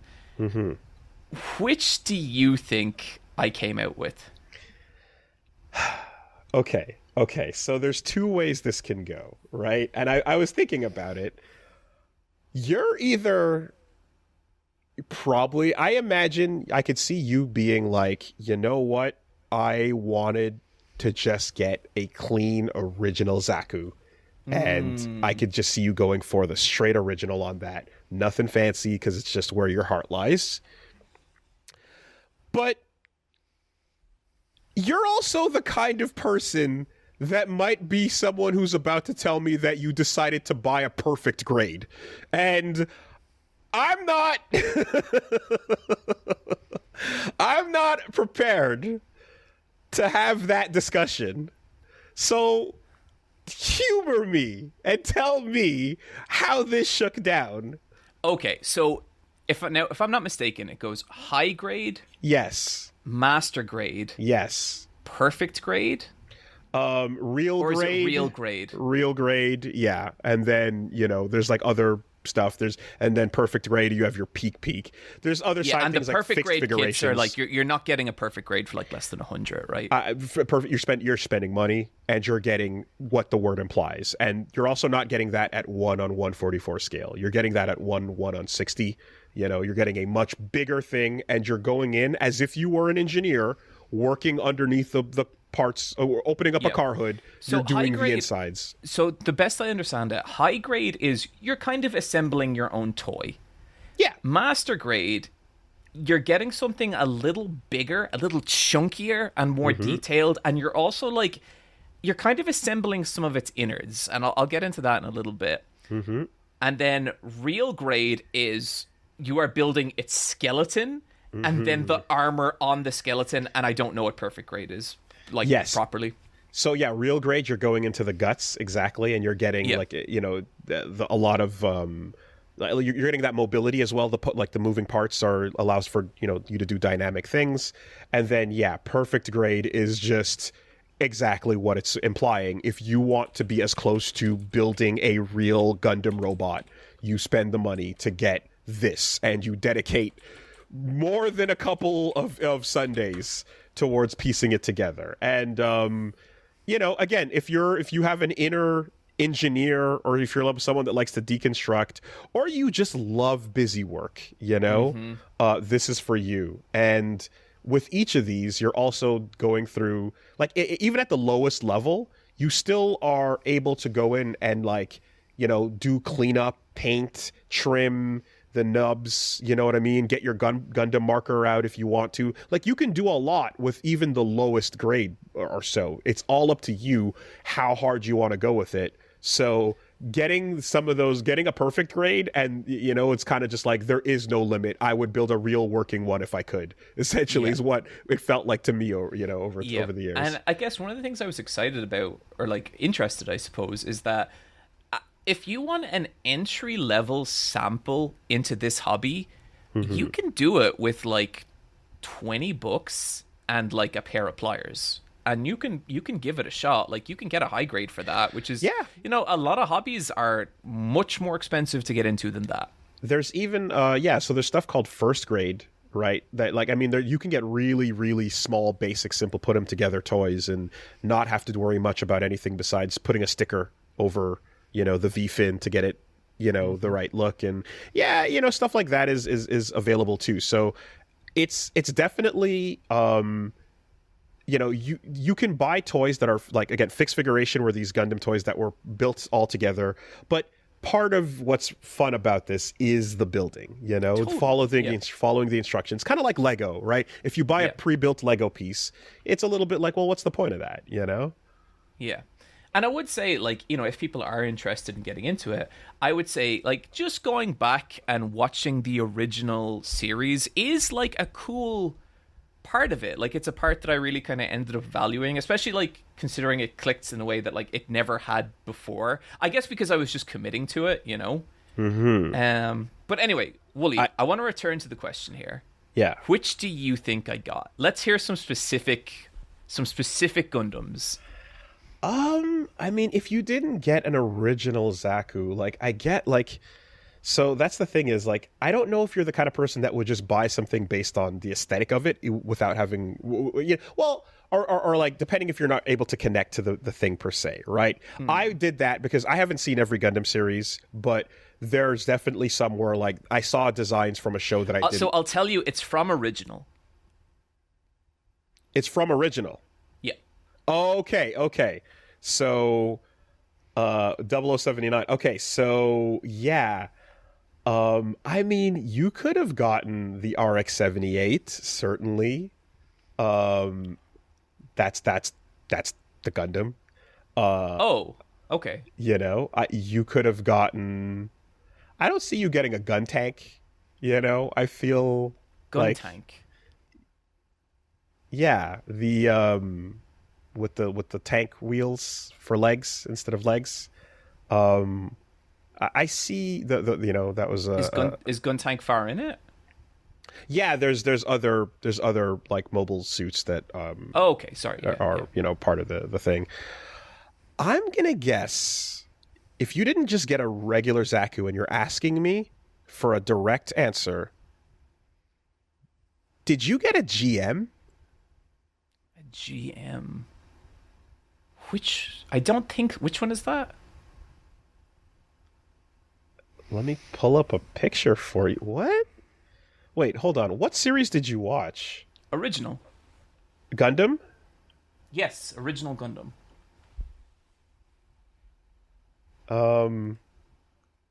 Well, Okay, this is... it's cool. I'll just show you.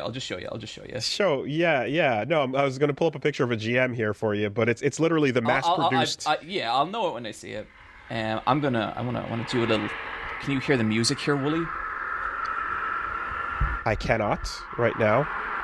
A GM is a mass-produced a suit with the red shoulders, and the head has kind of got that biker helmet visor-looking thing to it. I just sent you a picture of one. Is that music playing? The music, I can't hear it. I cannot hear the music. That's okay. Fox, I will send you the bit. There's a bit that's in process right now. In progress. Okay. No, I'm not familiar with this one. Okay. But no, I'll just show you. I got one of the coolest fucking mechs in the entirety of original Gundam. Gundam Strike Rouge.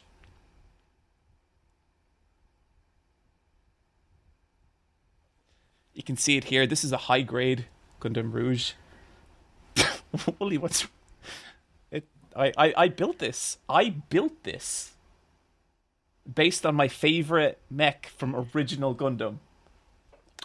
How did I not see this coming? Woolie, what's wrong?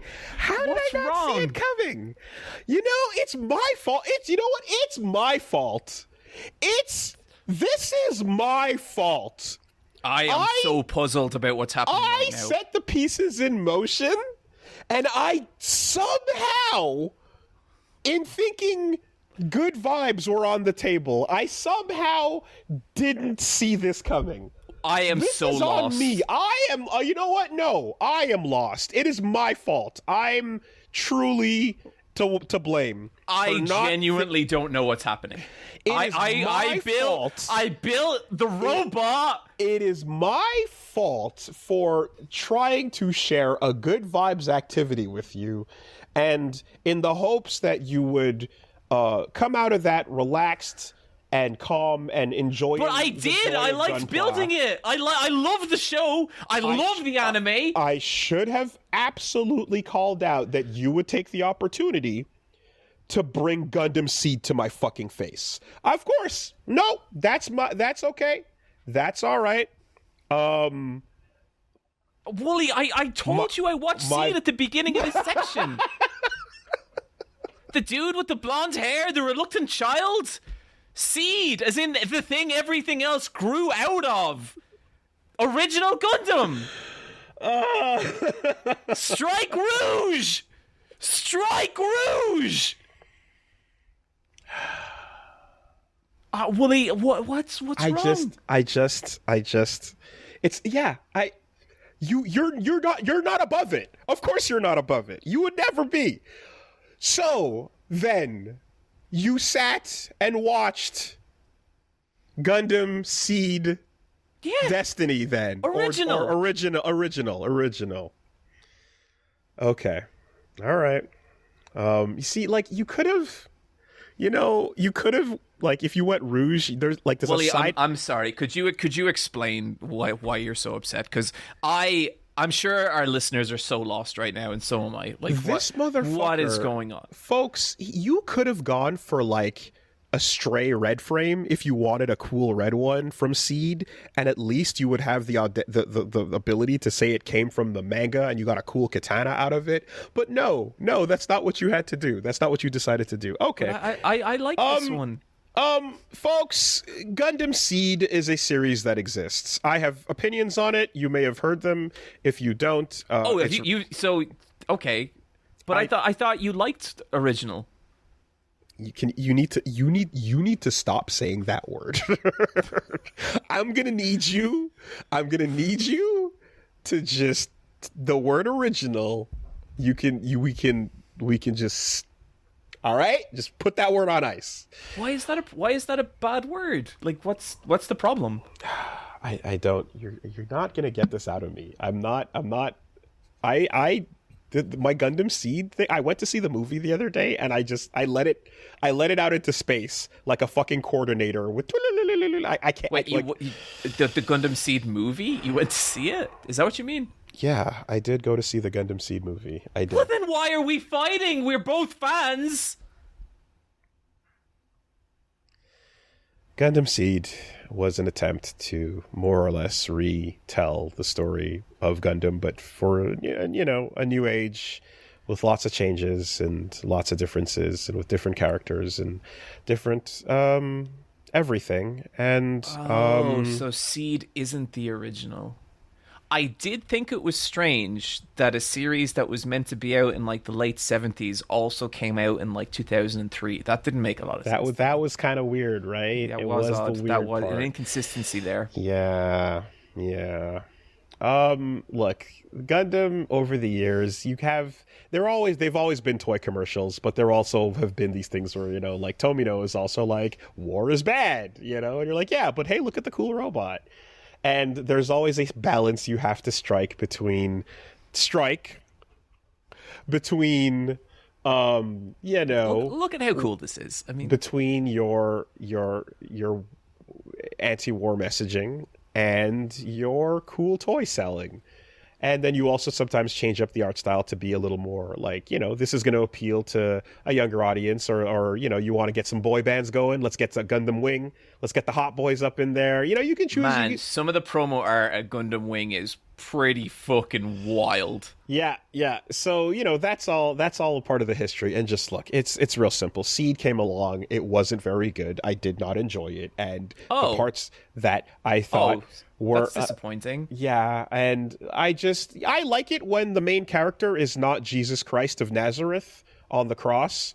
Using the cross as his Gundam. I mean, that's actually a pretty cool idea now that I'm saying it out loud. Yeah, but... I detect no issues with what you just said. But no, there's the concept of just bad writing, plot armor, and overall character regression throughout the series. I can't do this. I came in with good vibes. This is crazy. Woolie, look, I am so sorry for whatever harm I've caused. I went into this with an open heart.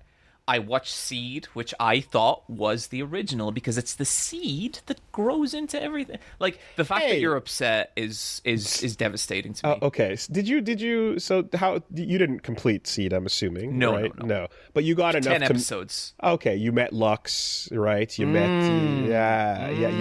you met Flay, right? Oh, Flay. Yeah. She threatened to kill that other girl. Barely made any sense though. And Kigali, did you get a chance to meet Kigali or no? I don't think I've met Kigali yet. Atherin's sister. No? Okay. Oh, well, she's in the first episode for like... Actually kind of liked her. Okay, for real, Woolie, Seed, can we say kind of a banger OP? Fucking awesome ED. Tons of banger. Oh yeah, TM Revolution. Unbelievable. You will never hear me complaining about the music in Gundam Seed. It's incredible. It's catchy pop fucking hold on, not TM Revolution. No. My brain is all junk. But yes, no, 100%. It's great. It's great. I love that. And OP after OP of fun, catchy music throughout the whole thing. That thing we love when a cool, generally like, let's say like a tough female character has a good, like, it's built up in a way where they can fight and handle themselves and deal with things, and it's a cool, like, it's handled in a decent way and all that stuff. We like our there's an archetype of character that we enjoy, right? You and I think we've discussed this absolutely a couple times. Many a time. And so I know that your favorite part is when the second season starts and the first thing that happens is they get kidnapped in a dress and literally damseled away. Man, I can never get enough of that. Yep. That's right, and everything about anything a character learns is undone in seconds, as we just regress backwards because the problems need to continue for more toys to sell. Those are always great things that we love to see in our stories. You see, they tried to make a second Rouge, and because there were so many spare parts, second Strike, and because there were so many spare parts left over, they got to make Strike Rouge, which makes it cool. All right, look, man, the extra level of, at the time, the wild catching this show week to week like vibe of suit of showing up with like Gundams with names like Infinite Justice and like, well, and this was at the time when, like, I want to say there was like Bush era like Operation Enduring Freedom and on literally Operation Infinite Justice were like things, and that was happening at the time, and this was popping off in the show as well. Did you get to see Andrew Bartfield or Waltfield? Did you meet the dude who he runs around in the little like tiger suits with the sword in its mouth? No, okay. There's some stuff in there that was all right. That's fine. It wasn't all a wash. But you just wait. You took this month to just hurt me, is what I'm seeing here. You just decided to take the month to take the thing that I thought would be a nice opportunity, and you just decided to hurt me instead.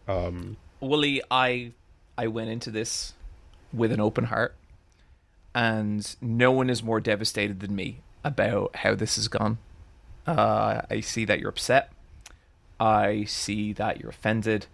But I guess maybe next time, maybe include some parameters if you don't want something to go a particular way. I think maybe, Woolie... Parameters. Okay. I think maybe, Woolie, you only got yourself to blame here. May I really continue? Do. I do. No, I do. I should have expected. You know... Even Stargazer, God, the best part about Gundam Seed is it's Stargazer. It's a side series that takes place afterwards about essentially they build a Hubble telescope that's a Gundam and they just send it out so that it can observe. That's all. And like it's a short series and it's the only part of that series that's fucking. Oh yeah. Go ahead. This might be the most upset I've ever seen you, and you have been upset on this podcast plenty.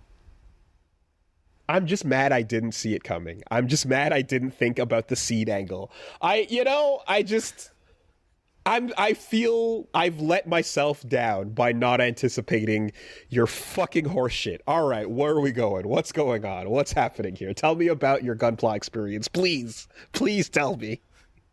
Okay, so this was Gundam Strike Rouge. Mm-hmm. This took me about 5 or 6 hours. I went to the Gunpla Club with Owen, Sean, and Ian. We had a wonderful time. It was nice to be in a club that was comprised nearly of me and a table of non-threatening boys. It was very nice. Mm-hmm.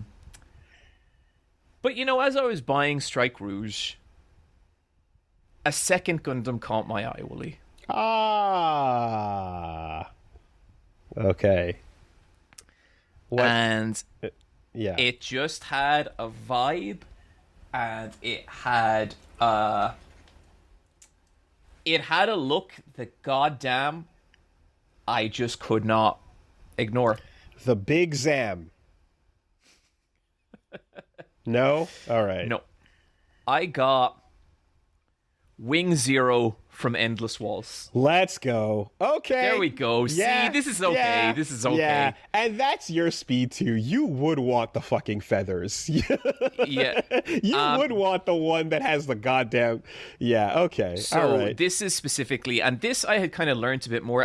You probably can't see it too well. I did some paneling on this. I got the paneling markers. Yeah, got in there. You got the Gundam markers. I would say I I made this watching. I watched a bunch of films while doing this. Yeah. And there was a point making it, Woolie, where I was like, that motherfucker got me again. This is peaceful. This is chill. This is fun. And I just think Wing Zero, he's from the Endless Waltz movie, and he's a really cool little design. Mm-hmm. Did you grow up building Lego or stuff like that at all? Yes, and okay.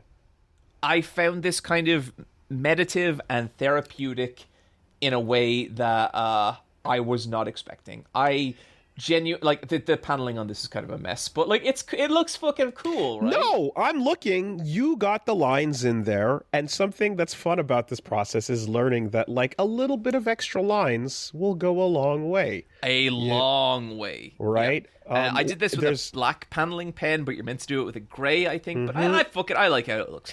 There's a mecha designer named Hajime Katoki, and he makes a bunch of Gundam designs, and he does version Ka for things. And you will notice that he'll take a bad design, and he'll just add some good lines to it in the right places, and it'll come out looking stellar, just knowing where to put them. So there's an art to it.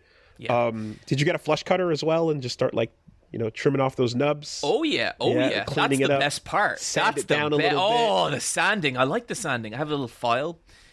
But yeah, the Wing Zero, also a high grade. Okay. But you can pose those a little bit. Yeah. I'll get there. I'm still figuring it out. Oh yeah. There was a moment, Woolie, and I'm in that Gundam store, and Owen was very graciously helping me out, pick stuff out. And I was trying to decide between Wing Zero and Gundam Strike Rouge. And actually, Owen had a good story where he's saying that he went into Forbidden Planet being like, sorry, where's your Gunpla? And the guy was like, oh, sorry, it's pronounced Gundam.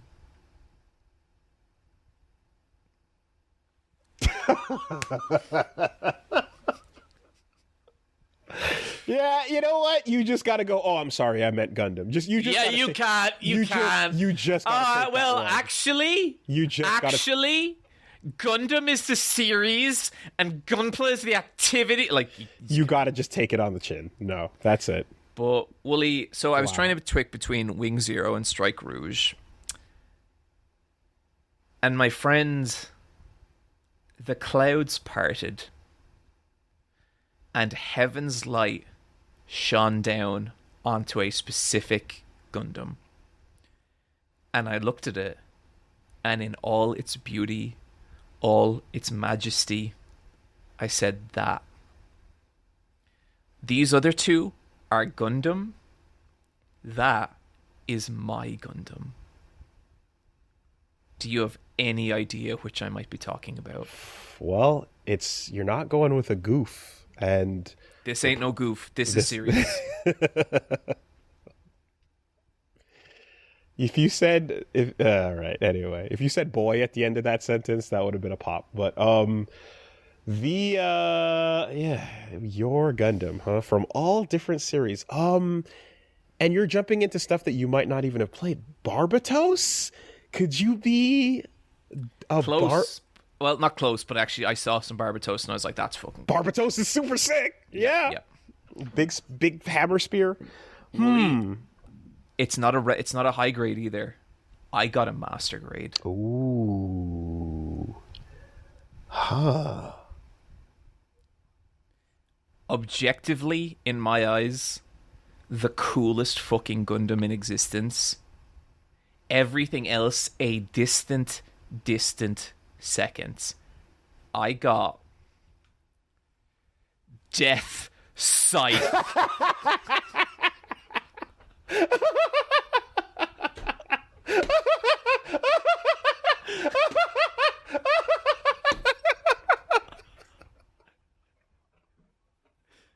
Yeah!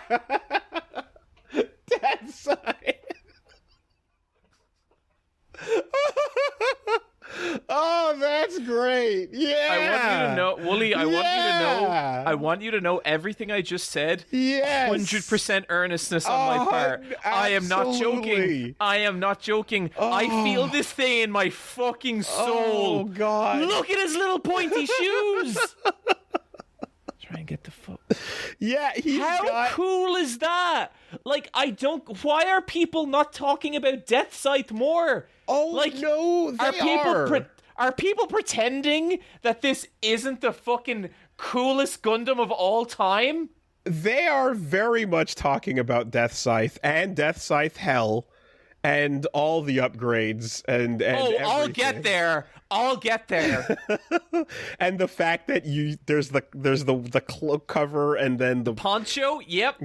Okay. I mean, that is, again, I should be able to call this out. The ultimate in edge. And here's the thing, John. At 14 years old, everyone agreed. Well, what happened?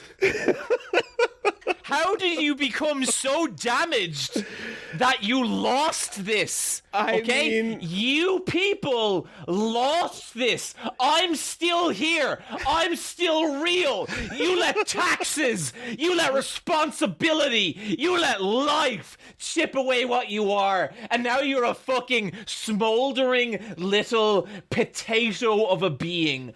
I'm real. I'm here. I'm still sharp. Death Scythe! How old are you, John? 38!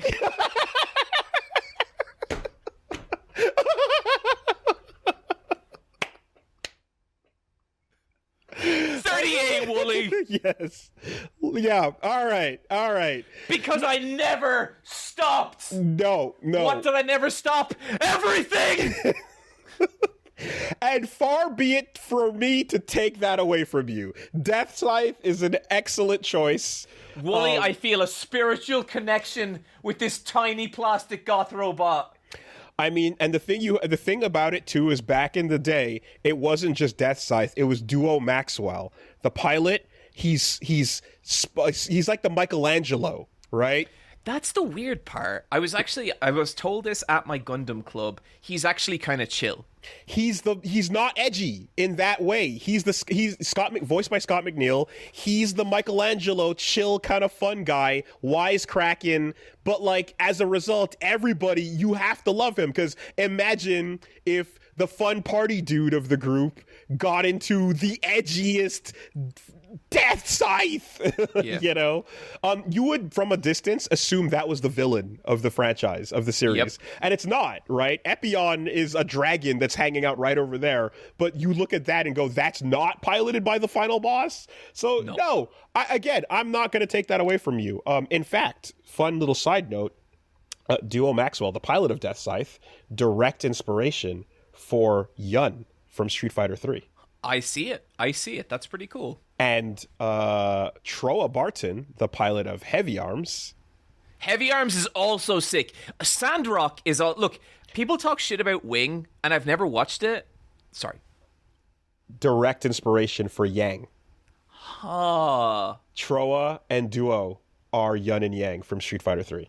That's it. People talk shit about Wing. I think those designs are beautiful. I think they look so cool. Listen, that inner child that you are talking about right there, that is holding onto that is me about Heavy Arms, okay? And Heavy Arms, I get it. With more guns, when in the Endless Waltz version, when it comes back, and we just added more guns, and it's more guns.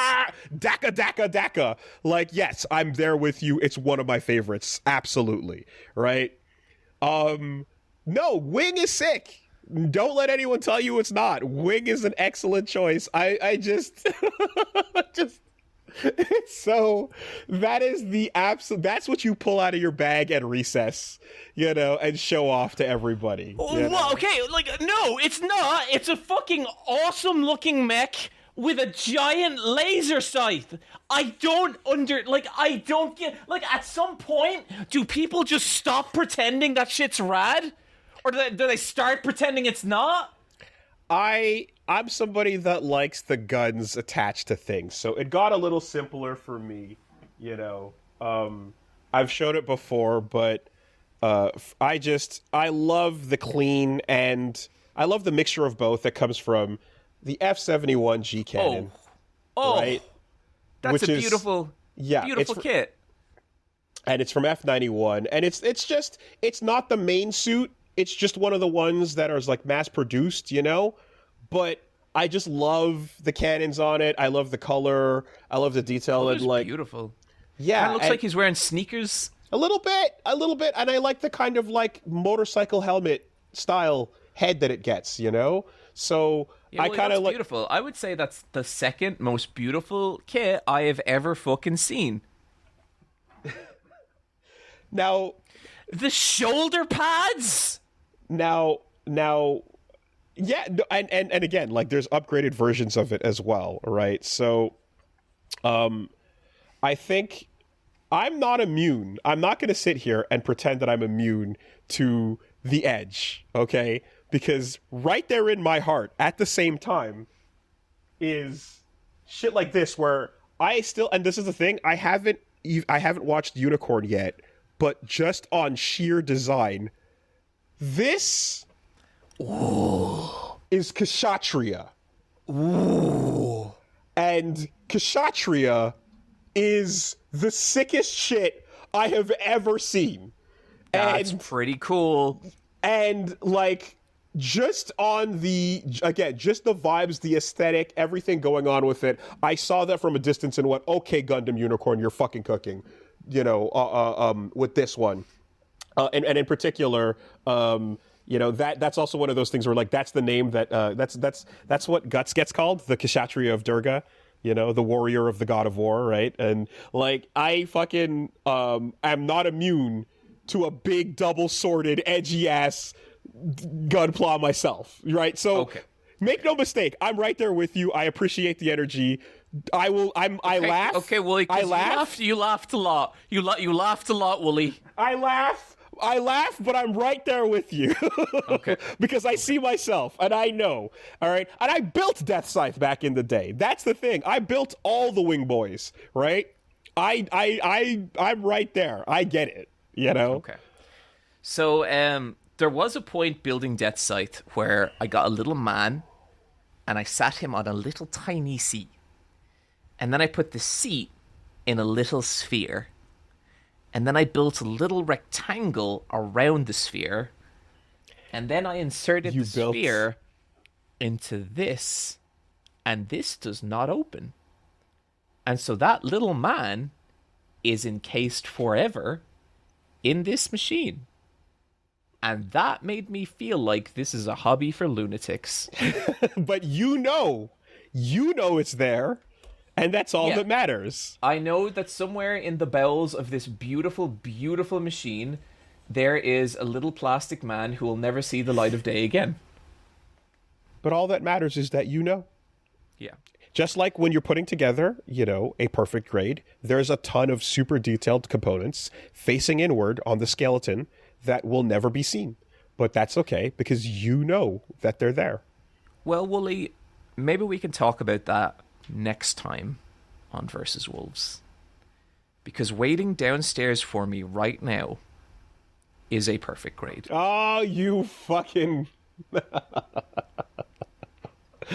Oh, God. Listen, I would not put that on you. I would not subject you to that. You are, of your own volition, once again, choosing to go hard mode for no other reason besides to prove a point. Okay, wait. There's perfect grade and then there's real grade, right? I'm pretty sure it's the other way around. Oh, is it? Oh, it might be a real grade then. God, okay. I hope it's. I fucking hope it's a real grade. If you I didn't get this to prove a point. I just wanted to do the next one up. The next level up. Grade. Okay. Yeah. It's how big is it? Do you remember the number? It's about the size of a high grade. 144. Then it's so, a real. yeah. It's a real grade. It's a real grade. Yeah. Okay. No. I'm not gonna do a perfect grade. We're still sane. Okay. Yeah. That's But no. So Woolie, look here it is. I know it got you there. I know there was a little bit in play. I really have enjoyed my time building Gunpla, and I am going to keep building Gunpla. I'm in a Gunpla club now. Yeah. And it was really, really fun, and it was really relaxing. I thought I'd hate it. I don't. I really like it, and I like watching like bad movies to it. I watched Dan Aykroyd's Nothing But Trouble, which is a fucking kind of shit movie. But God, is it shit in an interesting way. And it was nice to sit back and watch that and build my Gunpla. Did they show you like the paints and like the airbrushing and all the crazy stuff that goes on? Yes, they did, and every time they did, I was like, I'm not fucking doing that. Yeah. However, about half of what they showed me that I originally said I'm not fucking doing that, I'm now doing. My paneling markers have arrived. My paint markers have arrived. Look, Woolie, I'll be real. You got me again. 2 in a row. 2 in a row. I like doing. I am legit watching Witch of Mercury. Okay. Yes. No, I mean, it is one of those moments where you put the pieces together, you click the leg halves in, and you're like, okay, cool. And then you build it and you're like, this is cool. And then you put that one little line once and you go, oh, wait, that looks so much better though. Right? And you start thinking about like, oh, what if I just added a little of this? And this is honestly where we get to the point I'm at now, where like, as someone who's built a bunch back in the day, especially, and I had the whole shelf lined up, and I don't have them all anymore. Over time, I kept some of the faves and stuff, but I still really...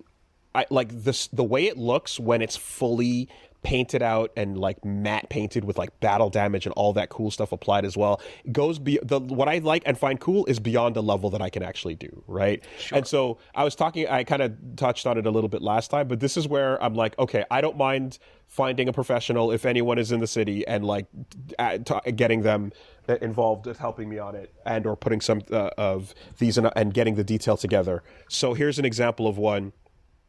This is literally... Do you recognize it? Metal Slug? It's a Metal Slug, right? I'd never even considered that. It doesn't have to be a Gundam, right? This is what I'm getting at. Like, there's some cool model kits for a bunch of fun stuff, and this is a Metal Slug that I officially got my hands on. Like there's sometimes you'll find stuff like in Japan, like there's stuff on shelves that'll just sit there or so. But like, yeah, I got this a couple years back, and it's painted with like wear and tear from like desert stained, staining on it and mud, and there's a couple of like details and applications and stuff that's not decaled but painted on, and like I'm like, this is amazing. I love that. I know my limits, and like I want shit to look this good when I get my hands on one of the rarer ones, right? So this Metal Slug is a really good example of that. And what I mentioned last time is like, yeah, I've got this Ikaruga sitting in the box because it is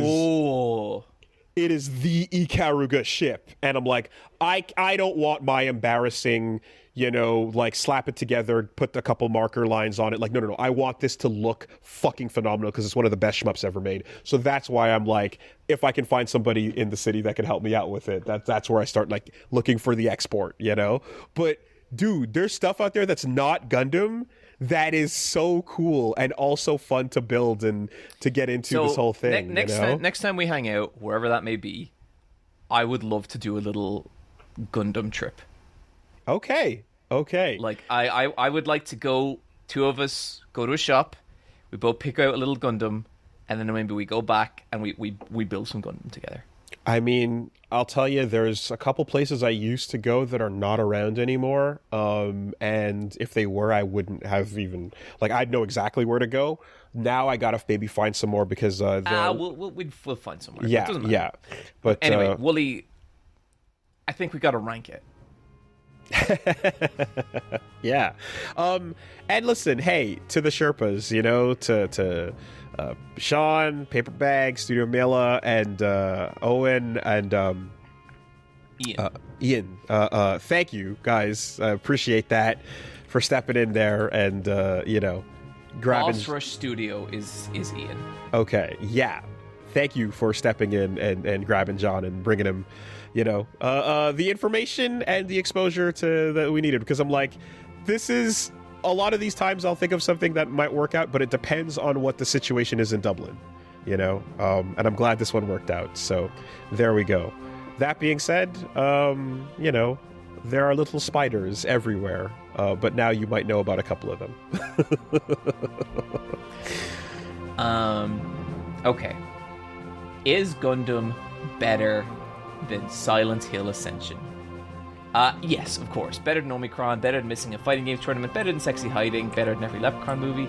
Is it better than Cyber 6? How does the song to Cyber 6 go again, Woolie?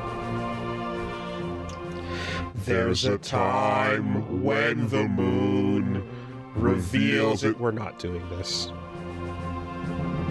Okay. I am going to do the same bit again next episode, though, and I'm never going to stop. Okay. Did you like my Satan voice? It did spook me a little bit. I tried to sing along with you, but I got scared. Good. Better than Police Knots? Yep. Better than Fear and Hunger? Better than Caribbean Food? Yeah, I would say so. Better than Twin Peaks Season 1? I would say so. Better than Scavenger's Reign? Darkest Dungeon 2? The whole concept of the list is definitely getting wild out here, and I know some folks are like, what the fuck? Why is Twin Peaks all the way?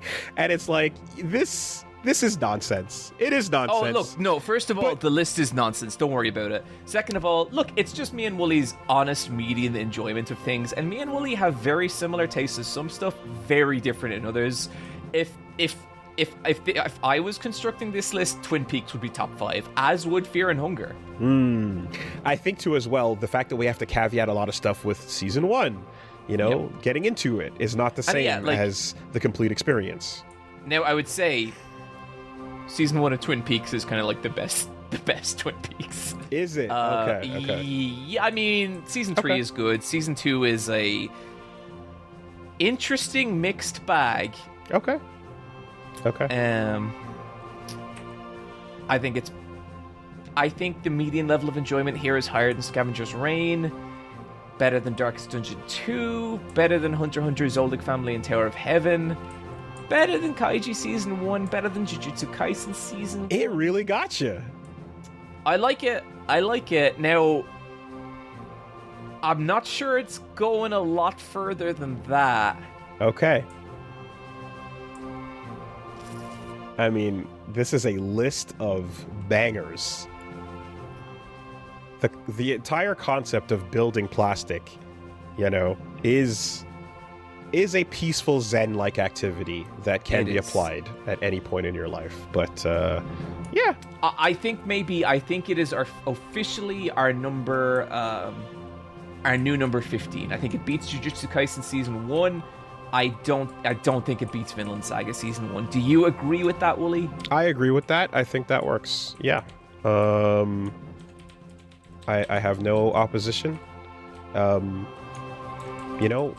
one might say that it's the kind of activity you might do when you have no enemies, right? When you're at peace. You can just sit and build Gunpla all day long. Yeah.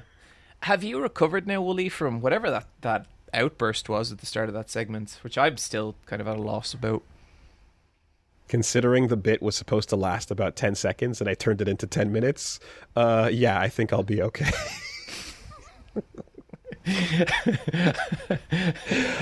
you see what you...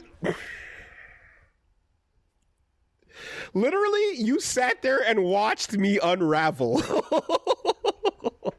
While you had another one. You had the Gundam wing right there, and you just let it go. And then went, oh yeah, anyway, next bit, Do you ever like peel an orange and the entire skin comes off? Really easy, without any effort. Meat off the bone. That's what I felt like I witnessed there. It was just... Well, I'm glad. I've provided you with the flavors.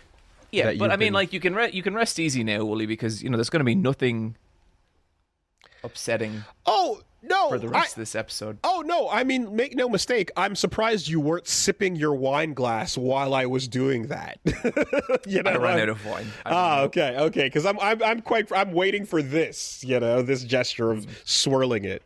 Yeah, all right. Whew, okay. On to the next. And so I think it's worth stating that this one's been coming for a while. It's been coming for a while. This is a heavy hitter that you definitely set up and telegraphed a long time ago. And as I said last time, I was like, yeah, let it rock. You know? Let it rock. It's time. And I'm okay with letting a bit ride for a year plus. That's not something that I'm too concerned about. No, we commit over here. We commit, right? I appreciate. It was funny. With the forgiveness era, I saw people being like, "This is the second time John has forgiven Woolie." Yeah, won't be the last either. Hey, like I said, you know, this podcast takes turns, twists, ebbs and flows. And all I can say is, in response to my recent life-changing announcements, I've seen people basically going, Woolie has the chance to do the funniest thing. Yeah. What would the funniest thing be? Well, you want to talk about commitments. How about committing to raising a life? Recommend or die. This child! Yeah. In fact, we've had some of your friends bring one right there to you right now. They're outside. Knock on my door. Here you go. No, let's get into it. Your recommendation for me was Mother 3. Shigesato Itoi. Oh, Woolie. Sometimes I go into this section full of mirth, full of joy, full of curiosity. Sometimes I go in a little afraid. Okay. And today it's more so the latter. Okay. Okay. So I've really knew about how Earthbound's influence on the industry has not been understated and undertold, right? Yeah, I like to think of it as rated. Not overrated. Absolutely. Not underrated. Earthbound's influence is rated. Yeah. And, you know, going through that before, I recognize that in addition to it being this fun little weird, quirky Nintendo property that I knew from Smash Brothers and stuff, that it was also like, oh, it was an RPG that captured, you know, 80s E.T., kid on a bike in the woods, and aliens are weirdness is happening in your city, right? Mm-hmm. That vibe. And that is a unique thing. That's a unique vibe that I find immediately intriguing, to the point where even in games that apparently were not great, I remember seeing the ad for Secret of Evermore, and it had like a kid with his dog fighting against monsters, and I was like, oh, but that looks like a cool, unusual RPG protagonist, you know? So that, even though Secret of Evermore is like so nearly great. Okay, I hear bad things about it. It's not great. There's fucking cool shit in it. Okay. But I just remember that ad with the boy and the dog, and I was like, yeah, that's cool. You don't see that often, right? So the return to, you know, Mother is definitely that vibe and that sense of humor. The weird, quirky, this is not somebody who's really from the world of video games making a video game. So I guess first thing I wanted to ask, are you aware of the ad campaign for Mother 3? No, I'm not at all. I know nothing about it, really. So picture a tight close-up on a Japanese pop idol's face. And she's an actual pop idol. And she is just bawling, crying. Mother 3. Okay. Huh. Interesting. Yeah, it's always just been this enigma of a title, because it's been so there's you, and then there's my other friend Josh, who for a long time has been like, this is this is art, this is it, you know, and I've been like, okay, right. But there's always been the hoops you have to go through to play it. And one of those is to get the translation and then to, you know, play it in a format that, you know, I guess on an emulator or some on a emulators cartridge. Play it at 30 frames per second, and it looks real ugly. Like you need that smooth animation, I think. So there's a couple of details there that you know affect the experience for sure. But in terms of just like impressions I got right off the bat, I'll say the hilariousness that comes in the form of like, hey, name your characters, and then the don't care option is to like the official name, and I'm like, actually it's not because I don't care, it's because I care a lot that I want the official name, you know. So you're getting everyone in there, Lucas and, you know, Flint and everything, but the one that I do choose is definitely there's like you know, what's your favorite thing, you know, and it's like, or what's your favorite food? And from the last time I put souvlaki, and I'm like, yeah, souvlaki is still my thing, you know, I got to get in there. And, you know, my PK ability is PK Steph. So that's what I'm casting, which is fun going through it. But it's so funny because just like last time, it kind of goes like, hey, and this is a little awkward, but who is the one playing? You know, not the boy, but you know, you. And you're like, yeah, me, my name, Woolie. It's like, oh, okay, please forget that we asked you this, you know? and then it kind of checks with you a little later on, too. It's like, you're Woolie. Yeah, right? You're still you, right? You're not someone else to pick this up. Okay, just checking. Don't worry about it. Please forget this. Don't worry. So I'm like, okay, right. I remember that whole bit to masterful use in Earthbound, in the original, of course, because you play long enough and you kind of do forget, you know?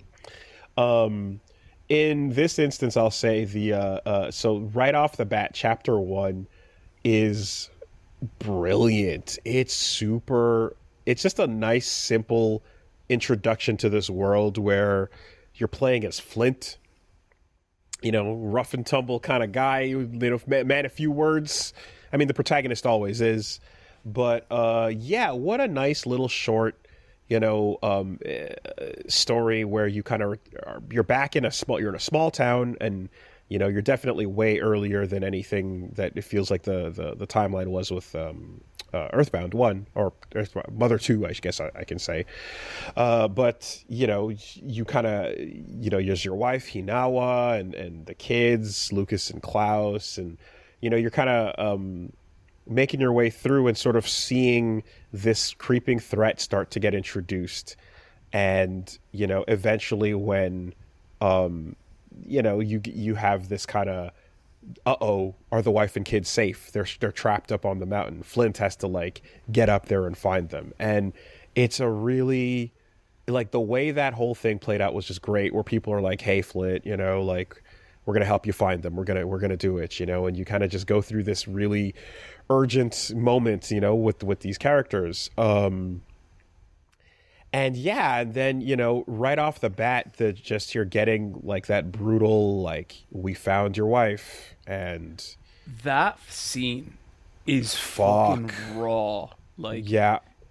Everyone's gathered around the fire, and like it's all done through fucking Legend of Zelda Super Nintendo graphics, you know. And it's just, you're watching this man be told that, hey, we found your wife, she's dead, and it's crazy to me because like he reacts with anger. He starts attacking everyone around him. Yeah, and it's brutal. He like swings at the NPCs that are your friends and people that were helping you search. Like, he just lashes out in a very real, you're like, oh, that's a person who's going through it. And you know, like, everyone reacts to it differently too. Like, some folks even a little bit later are like, hey, we understand, so sorry about what happened. And others are like, you know, that wasn't cool, man, but you know, like, we'll get through it, but hey, that wasn't cool, you know. And yeah, and so like you kind of, you know, and the way they kind of even describe it is like, yeah, we found her, and we found Drago tusks in her, you know, and a lot of that is also like not making sense because you just a few minutes ago as a kid, you're with Lucas in the beginning, are playing with these friendly little dinosaurs, you know, called Dragos. Dragos, exactly, and they're like super smart and fun and like, you know, family. They're friendly, you know. So what's going wrong? And then you kind of get to see the bits and introduction of everything going wrong, right? This world is one where like an outside force, Mr. Facade and these piglet army are showing up in town, fucking with animals, twisting them around, and you're getting these hybrids and chimeras and things like that. And so it's interesting. Nearly like 99% of enemies in the game are animal hybrids. Mm-hmm. And it's so weird, but it's so fucking cool. Yeah, some of them are like punchlines, and others are just like creepy, you know, because you get like a cow with like a snake neck, you know, and an orangutan bat and all these weird things. But then you also get the mecha hybrids too. And so Flint has this, you know, he finally makes his way up the mountain looking for his son gets lost, you know. You have the funeral for your wife, and Klaus, you know, and Lucas are the two kids, and you know this whole bit where Klaus is lost on the mountain and you're going after him and stuff. Yeah, it's really it's powerful, you know, it's compelling stuff. And Duster comes along for and is there with you, and you kind of make it to like this beast, you know, that you're like, oh, this is the Mecha Drago that like killed his wife, and you're just a guy. You're just some guy, and you have to fight a mecha dragon, you know, and the fight is appropriately very difficult for just some guy, you know, and you barely make it across the finish line, because something that enemies tend to do in Earthbound is when they enter that third phase threshold, they basically just start doing instant kill attacks, and your whole thing is, until the rolling number HP bar goes to 0, you're going to have a chance to keep attacking. You know? If you can heal while your health is going down, you're gonna live. Now, this is one of those things that I really did not enjoy about the first game, unfortunately, is that I'm not a fast menu panic navigator. Gotcha. So I really don't like when I have to navigate menus quickly for RPG or RTS purposes, right? Yeah. And something that about like RTSs, and I prefer turn-based over RTSs in most cases, because that sense of like navigate the menu better, I'm like, I can't. I'm just reading and selecting, and you're asking me. Your brain just does not function. I have that with other stuff, I guess. Yeah, and it's like I can see how it's a skill that you get used to over time, but it's not one that I really enjoy. Like, I don't enjoy quickly navigating through a menu efficiently. Like, it's just not, you know, in Souls games, when you have to get good at like not stopping the action, but pause, unequip, re-equip. Oh, for some of the PvP stuff? Yeah. No fucking way. Exactly. I could never do that. I just don't enjoy this, right? So this is unfortunately an element of Earthbound that I kind of like, I struggle with because it's a main factor, but it's part of the scare, and it's how you're supposed to kind of like fight against things that are going to just be like, all right, you have 200 HP left. Can you kill it in the next 10 seconds while it keeps doing mortal damage to you, you know? And then you do, like, you're about to die, but like before your life hits 0, you take it out, and like it's this really like, you know, like you barely did it, and you're here to get revenge, and you're here to fight because like now your son's gone as well, and like it's the baby Draco jumps in front and goes to stop you, you know, and you kind of just have that like, is this really what you want? And you know, like, is this gonna bring them back? And you know, is it even this Mecha Draco's fault? And like it's crying because it has no control over its actions, and you're just like, man, fuck this pig army, you know? And that's chapter 1, established right off the bat, like quiet town living, disrupted because fuck it, that's why. Because why? It would be fun, you know? and you're just like, progress, Woolie. Yeah. And something that's been really fun about the game is that like as you then move forward into your next chapters, like you're seeing this small town go from the ramifications of that event to then time starts passing, and you start to see the culture of the town change. There's a few more roads that are paved. The dirt roads are now fewer. There's a couple of pathways where there weren't, and the buildings get a little bit bigger, and then you kind of get to see what's happening with some of the other characters. Duster is this really, like, he's this weird kind of quiet loner on the sides who's got a dad who's really mean to him, and he wants him to be like a thief, an expert ninja thief kind of thing. And, you're like, I don't know much about this guy. He's kind of an oddball, but he seems to be pretty good and he's trustworthy, and Flint trusts him, so I trust him, So there's an expression in Ireland that I heard someone say we need to bring back, and it's the idea that someone is queer. Not queer, queer. And basically what queer means is someone's a little bit strange, but they're fine. Don't worry about them. Okay. Like, what's the crack with Paddy down the street? And then you'd be like, he's just a bit queer. And you're like, right, so. Okay. Little odd, but ultimately harmless. Yeah. Yeah. Okay. No, and I mean, in this case, I'd go further and say that, like, Duster's a stand-up dude, Mm-hmm. It just sucks that his dad is so mean to him, but, that's their relationship. And you have there's some really funny moments where, as playing as him, going through Osohe Castle and trying to steal the legendary treasure. I fucking love Osohe Castle. I love the ghosts. The ghosts are all they're so goofy and funny. Yeah. There's this one ghost outside of a room that's like, I don't like partying. No, not even that one. No, there's a ghost outside one of the rooms that's just like, quickly, there's a knight in the room ahead, and he's super tough and super dangerous. Use your bombs, use your items, use everything you can to stop him. You have to stop him now. And you go in, and it's this knight, and it's a regular knight enemy, but there's like a sword and shield that are also possessed you can fight. And then you just beat him like a normal thing, and then you walk back out.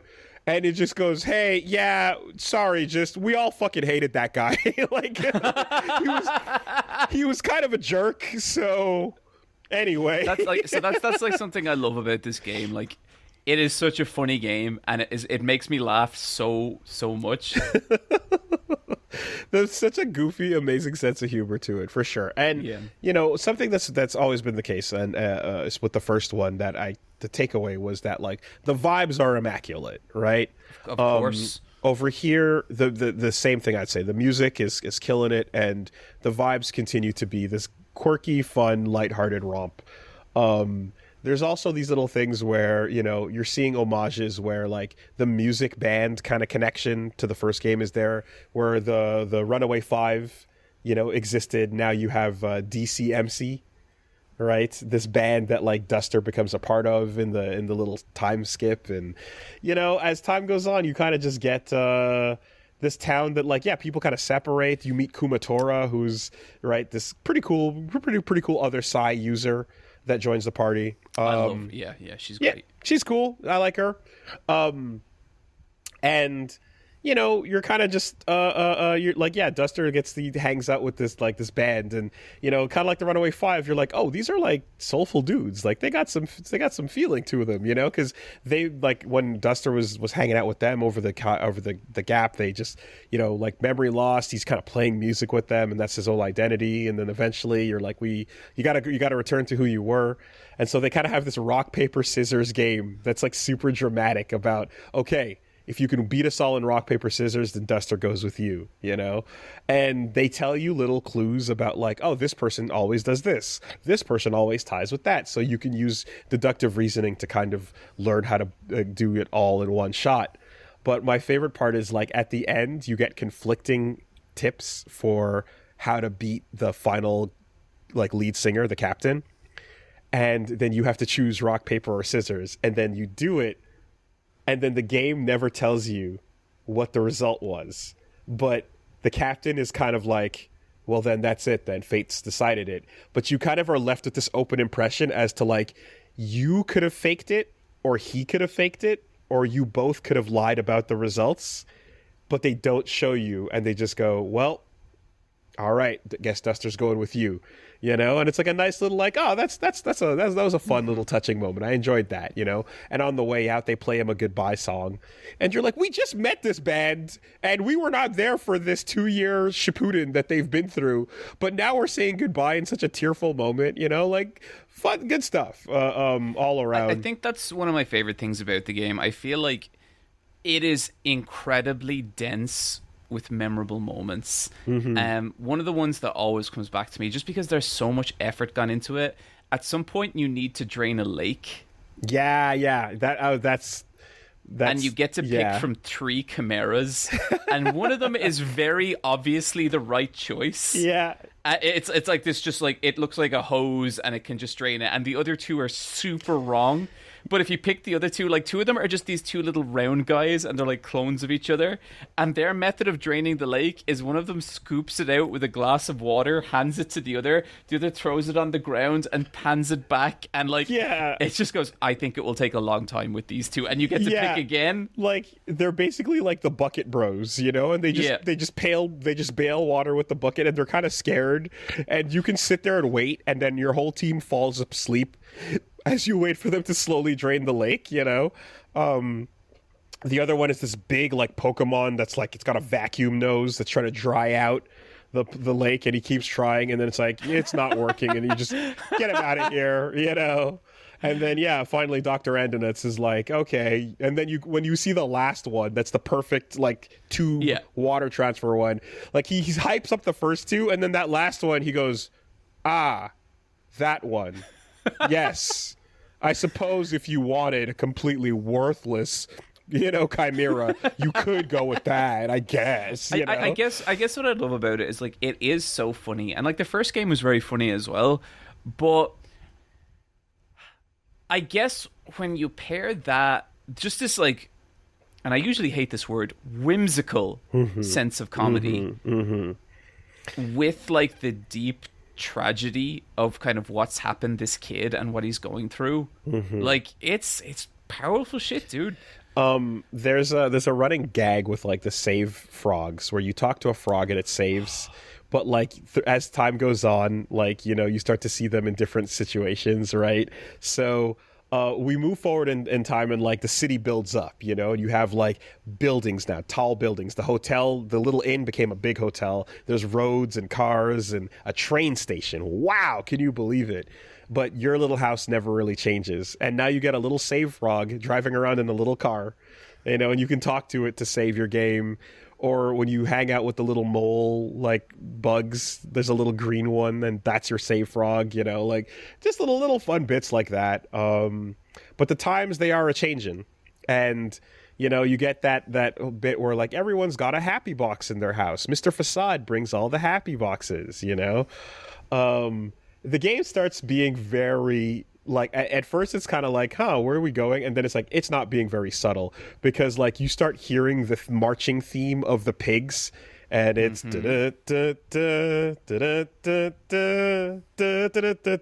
know, and you're like, motherfucker, where is he, right? Okay, Woolie, I have played through this game twice.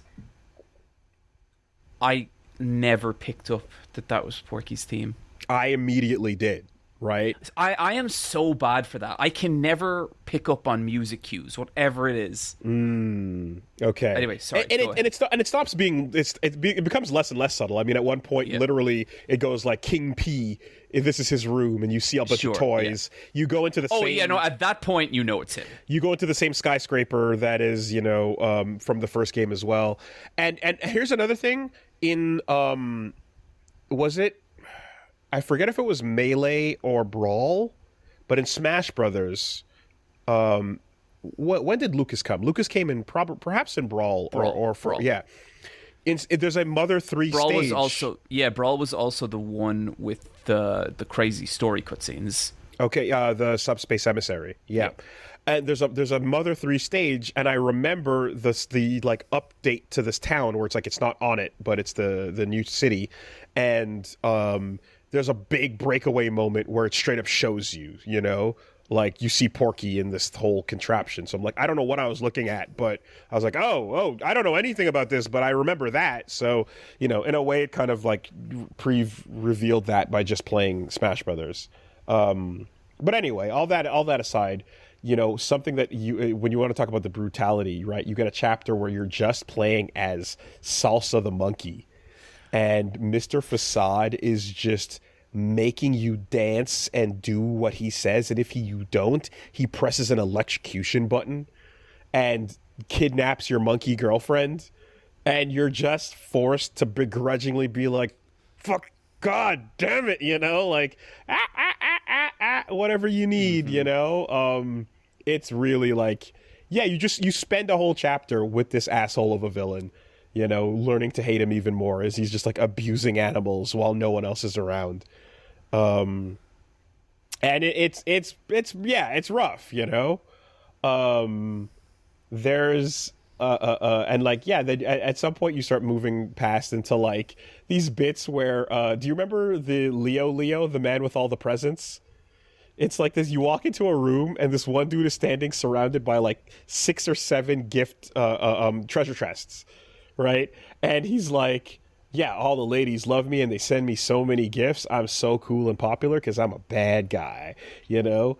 Oh, you can't have any of them. And then you touch one and he's like, oh, you want one? Okay, fine. I'll only let you have one. The rest are mine. And then you open it and it's a knit sweater. And he's like, well, the rest are all for me. And then you're just like, can I get the other? He's like, nope.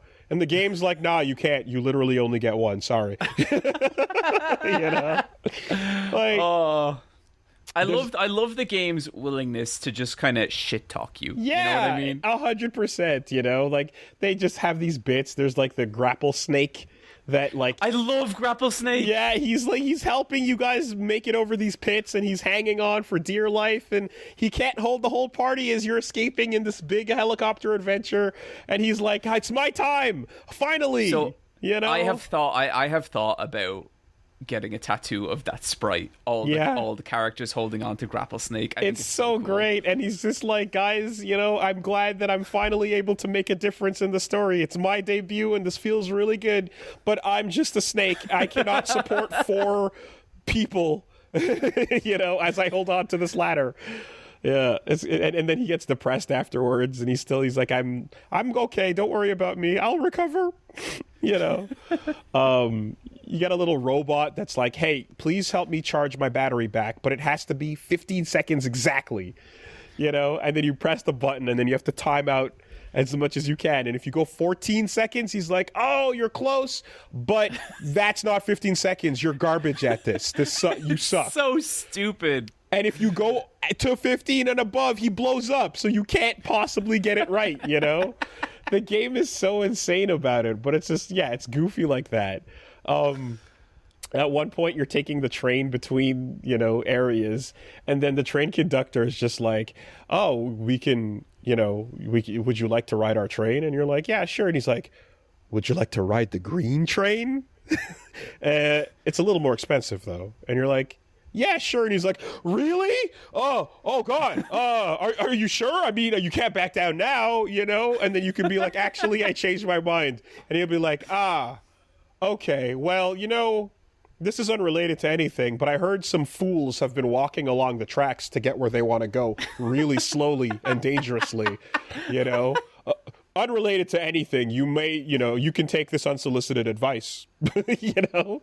Or you take the green train and pay the extra money and nothing happens, but you get to hear this theme song and feel the sense of wonder at riding the green train, you know? Like, only Earthbound, you know, is got this kind of thing going.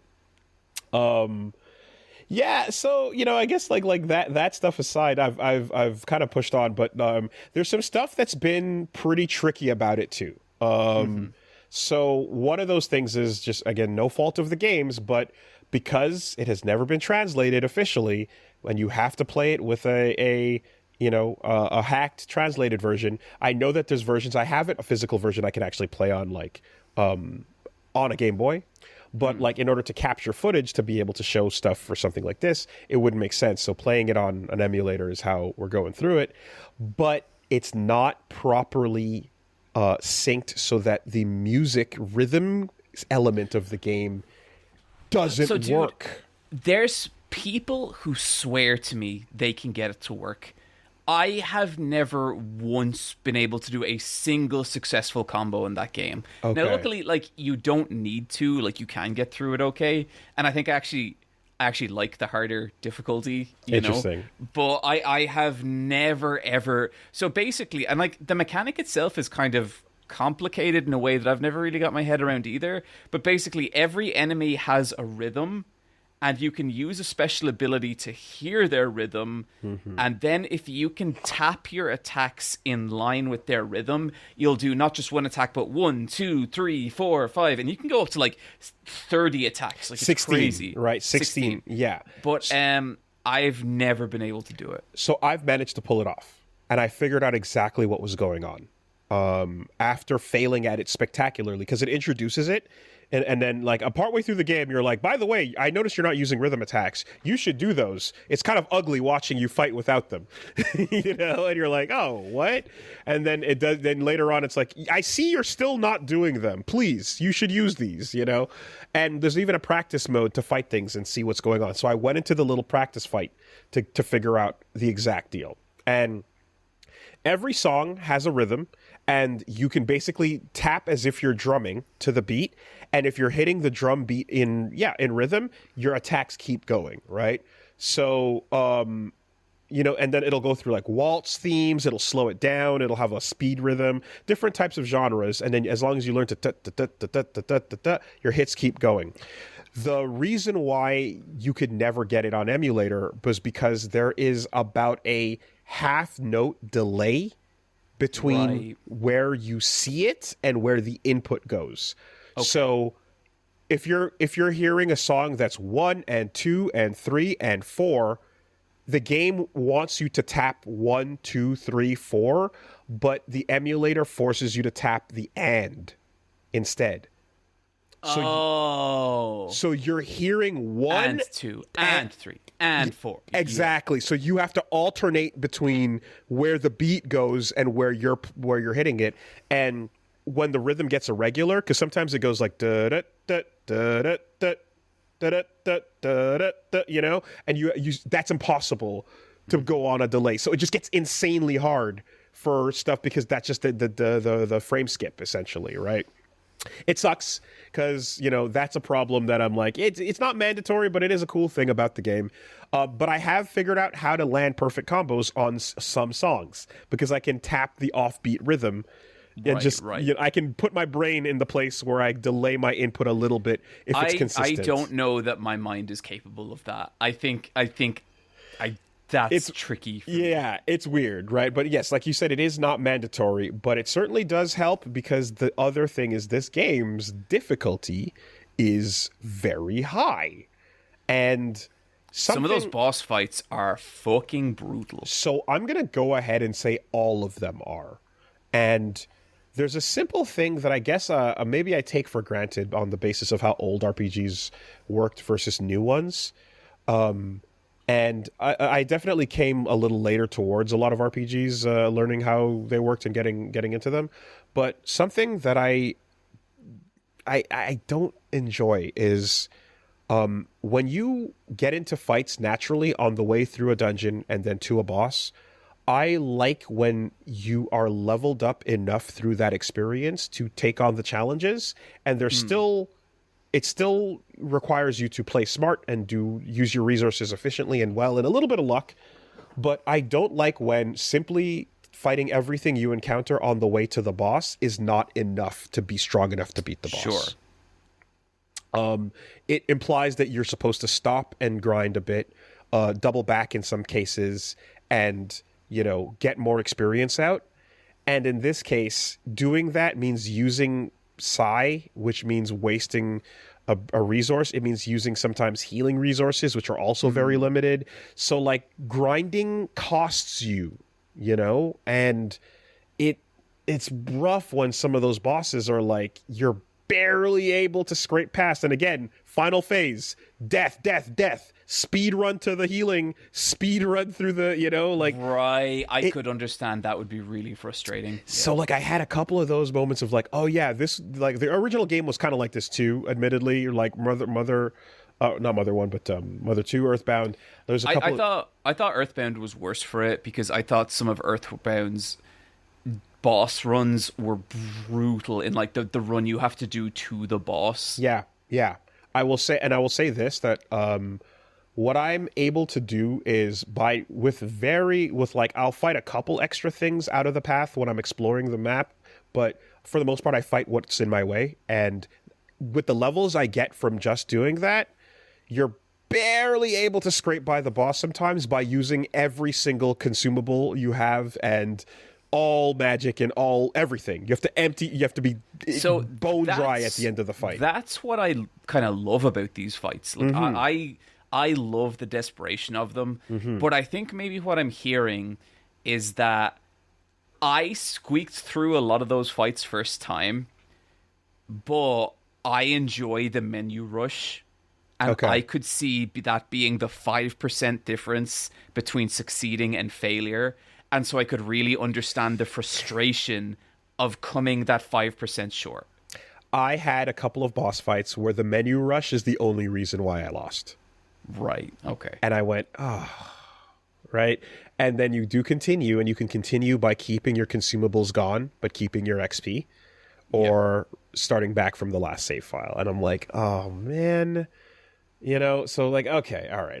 And again, I'm down for a challenge, certainly, but I guess it's the thing that is challenging in particular in this case is just, and especially when it just sounds like that aspect of the game is just not meshing with you.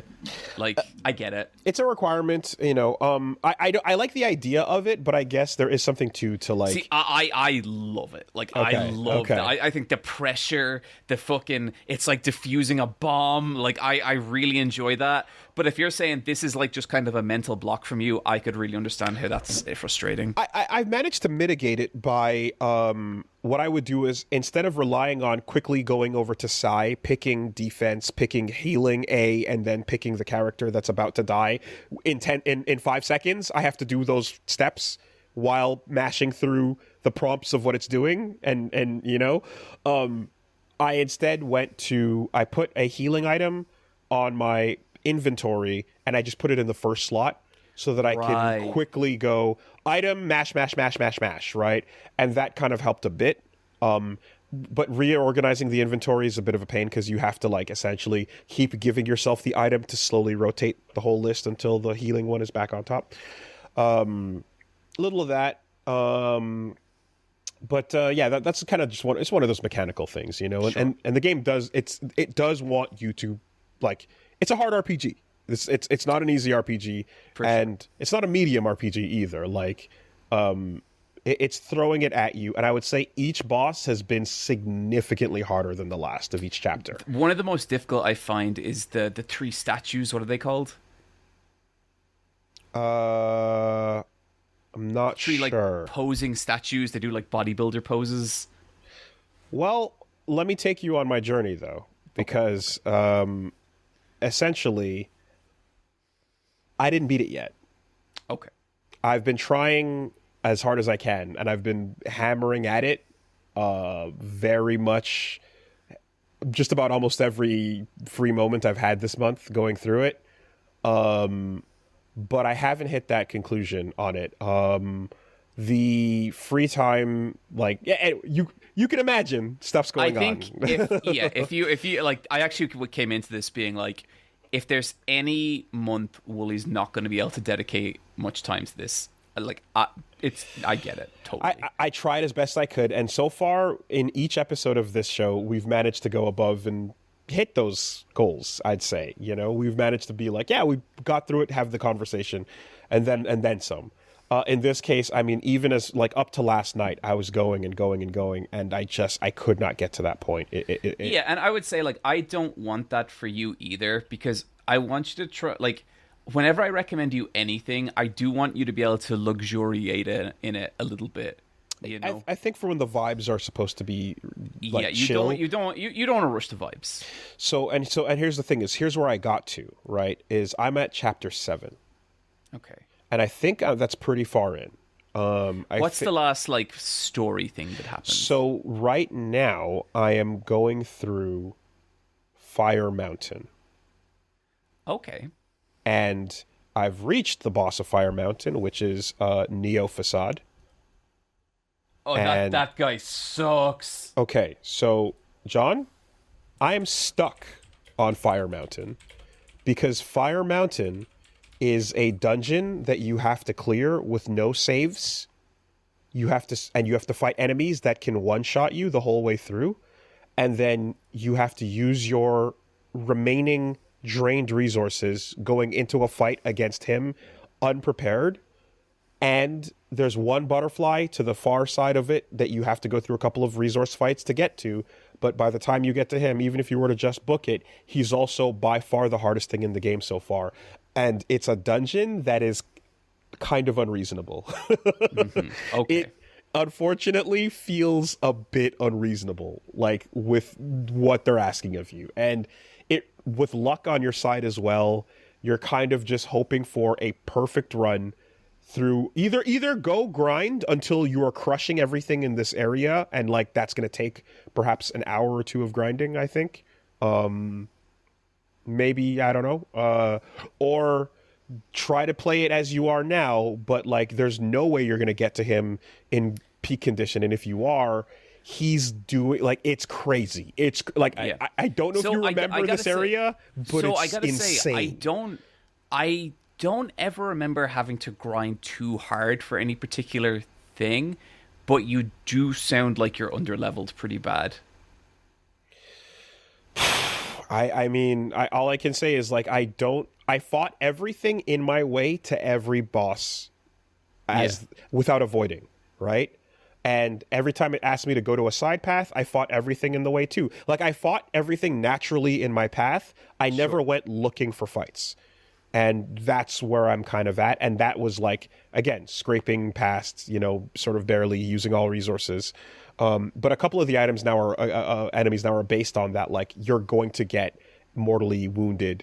Can you get your damage out in time? This area in particular with no saves and making you use everything to get to that boss before you even start him is just a lot. And that's where I kind of went, there's no way I'm going to, like, if I'm hitting this here, there's no way I'm going to be able to beat this in time for the full discussion. And I would say, Woolie, you're over halfway. You're not that much over halfway. Wow. Okay. I was mistaken as to where I was then. Okay. I thought I was getting there. But you know what? This is kind of like where I was with Earthbound too, when I felt like things were moving to a place and it turned out there was a whole lot more to do. No. And in this case, they introduce, of course, the needles, which are, you're expecting you're going to have to go get them all 7 in number. So considering that it's like, okay, I'm at like the 4th or so, you're like, yeah, for sure, you're going to have to go through a couple more dungeons and make the rounds, So that's okay. So we won't be ranking it, right? Until completion. So I guess with that, something I did remember as I got to this point is that Earthbound, I also really enjoyed all those vibes and the fun sense of humor and everything along the way. I feel like it took a minute for it to feel special, and it was towards that final area and that final battle in particular, right? That final battle just... Oh, buddy. Yeah, right. Oh, buddy. No, I know. And that's what I'm kind of hoping and expecting and waiting for, because right now I can say that it's like, this is cool. Cool. Does that make sense? Like, I know... It does, and I would say, like, it's in retrospect, looking at everything that game is, that it became such a beloved piece of media for me. Okay. But maybe it's not going to land with you like that, and that's okay. Yeah, I think that like with Earthbound, if I were to like follow my vibes throughout it, you would see a cardiogram of like, a steady climb, and then it hits like sort of the halfway point, and then it shoots up a bit, and then like a steady climb, and then it kind of hangs out in this average and then like good space, and then the finale shoots it to the fucking moon. Right? It ended so strong that like it retroactively made the whole adventure so much better for me. And I feel like we might be in a similar space here where I feel like I'm enjoying the charm and I'm enjoying the world and all the things we talked about just now, but I'm waiting for that moment to occur. I believe it's coming. But until then, I'm fucking dealing with a very difficult RPG. So I think, unfortunately, the only solution, especially kind of because you have the problem with like the menu stuff, I think you're just gonna have to grind a little bit if you want this to be a comfortable journey. I think so. I would just throw on a podcast and just do it. Yeah. But what I will say, and I think you're still a bit far away from this point, I feel like in Mother 3, you feel underpowered most of the way through the game until you don't. That's cool. Okay. That's cool. It definitely feels like, Lucas has a bunch of really strong PK abilities, but the real one that does damage is, your, I guess PK Love is the canon name, right? And it costs all your psi to do it, but you can do it. Kumatora can stay casting and is reliable. Duster has abilities that can delay or confuse the opponent, but they're not reliable. They're like coin flips. And against stronger enemies, they work less frequently than that. And Boney, the trusty old Boney, the dog, can sniff and tell you what's going on with the opponent, but can't really hurt them and can't really do much besides... Essentially, I'm like, you're holding items and healing people, right? Yep. Did you get to that bit with taking Boney into the club? Yeah, Boney with the hat on. This dog-faced boy is strangely furry, but seems like a good old chap, Like, yeah. So, do you see now why I was very much like, you gotta finish this thing? I am assuming so. Yeah, and I did my best to do it, but yeah, and I would say like don't stress yourself out with it. Like just enjoy the ride. And I like hearing any of this. I am still confident that a great experience is ahead of you. And I think like what I feel like with with Earthbound, it's vibes that carry that game. Like it is the atmosphere, it is the feeling of being there, it is like all that kind of stuff. With Mother 3, I think it's the same. But when that game like lands its message and like what it's trying to say and how that relates back to that first chapter and everything you've seen, fuck dude, it hits so hard. Okay. Yeah, I'm looking forward to it. I think the definitely like the early setup is all like you feel a lot of like where you feel a lot of like message and emotion in the beginning parts, and the middle it definitely kind of like goes more goofy and whimsy, with a couple of moments coming back here and there. So to me, like the goofy and whimsy, that matters as much as anything else. Mm-hmm. Oh yeah, I'm I in a way that like you'll see, for sure. I believe that because it did the first time around. What is there's a couple of moments of like old game jank where I was kind of like, there's a ladder that has to be formed out of Mr. Saturns, and like I went up to the place and then they just didn't show up, and then you had to go walk around into the right place first, and then kind of walk back. So I was like, okay, I'm kind of running in circles in a couple areas before progress is allowed to happen. And then there's that little survival horror section, where like the big red chimera. I love that. That was great. Yeah. That was really fun. I really enjoyed that as a remix to things. I don't know what happens if it catches you, mind you. Like, you die. Okay. Yeah, that was a whole lot of fun for a little remix to the story or to the way the game plays so far. And has Klaus been back in it? Well, in in some sort of in brainwashed form, I suppose, right? It's pretty obviously him, but it's like, yeah, this mysterious, looks like you character in a...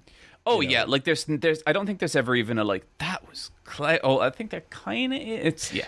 Yeah, but no, I see him show You're up meant to know, yeah. for 2 seconds. He kind of just turns around, pulls one out, and then gets out of there, so...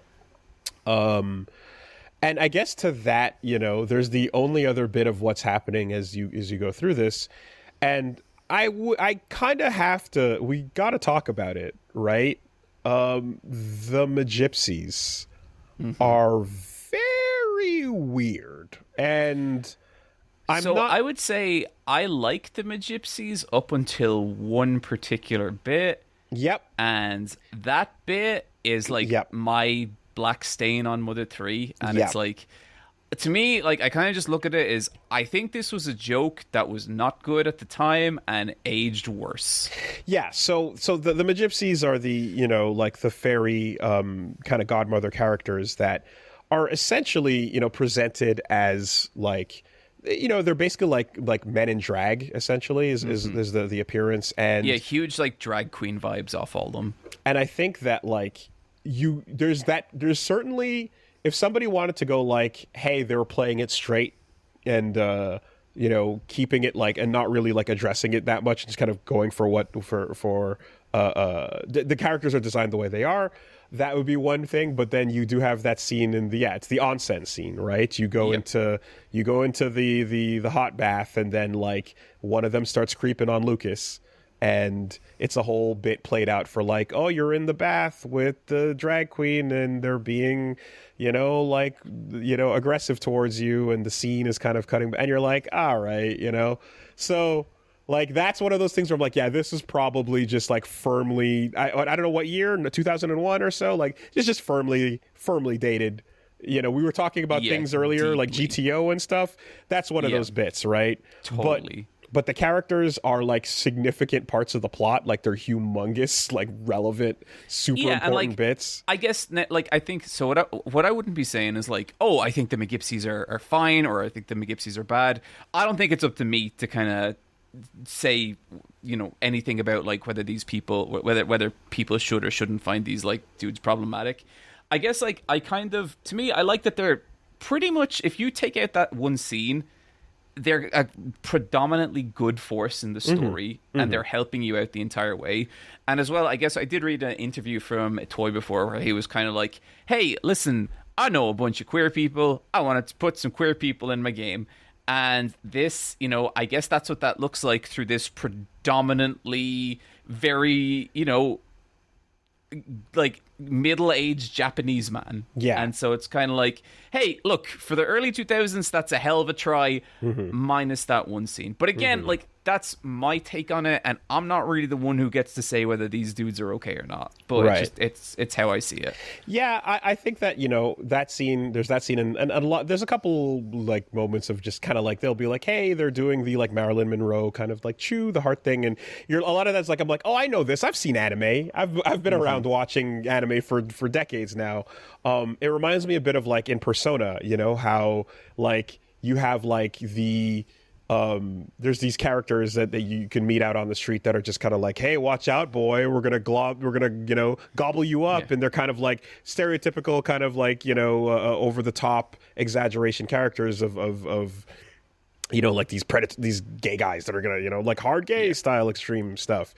And there's also, it's a franchise where like the earlier games and stuff just have gay people that are like, they're not that, but they have these particular ones doing this particular bit. So it definitely is just one of those things where I'm like, okay, it's an eye roll every time it pops, up. And I wonder, I look at it and I go, if I had to guess why Nintendo never translated this game, I'm going to guess that's the reason why.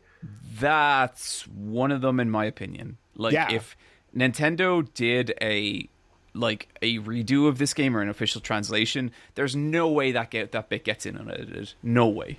That's the thing. I kind of have to imagine that, like, Yeah, it's like it's not like a single background character cameo bit. It's like it's a significant. It's the sages in Ocarina of Time. You know what I mean? Like they are the thing you're going towards for the plot. So and like there is good bits. Like this one of them. He's like, I must go now, and he turns into like a towel and like floats away. Right, and the animation's so silly, and it's I really like that. But for a recurring bit where the punchline is like, haha, they're kind of feminine and gay, it's like it happens a lot. You know, you have to go through a whole lot of that as a. So it's been a minute, but I have to say it didn't like the fact like. They kind of just struck me as that in more a drag queen way as opposed to haha. Like the thing I don't like about the Persona bit with them with like that kind of those kind of characters is that it's very much like oh no, like right, you know, right. like, and that sucks, you know. Right. In this, it's more just like I think that they are just these flamboyant characters in a way. Like I've been to drag shows and like I've seen drag queens, and they just kind of reminded me of that. For most of the game, I didn't feel like the joke was on them, or I didn't feel like that I was meant to be grossed out by them or anything. I think that's that's a pretty good point, because admittedly, if you're watching the anime, you're right, you would see the characters all react and be like, "Oh, get away from me!" Right? But in this game, your sprites are just there and they don't say anything, so the world happens around them. I would regardless. also say like I wouldn't be 100% that. Like that would be the intention, though.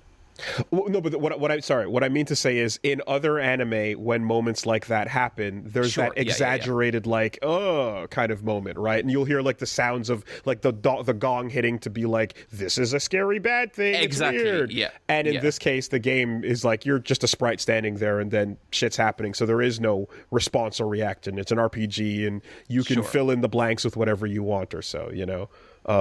But yeah, anyway, that's an element of the game that is there as well, and plot related.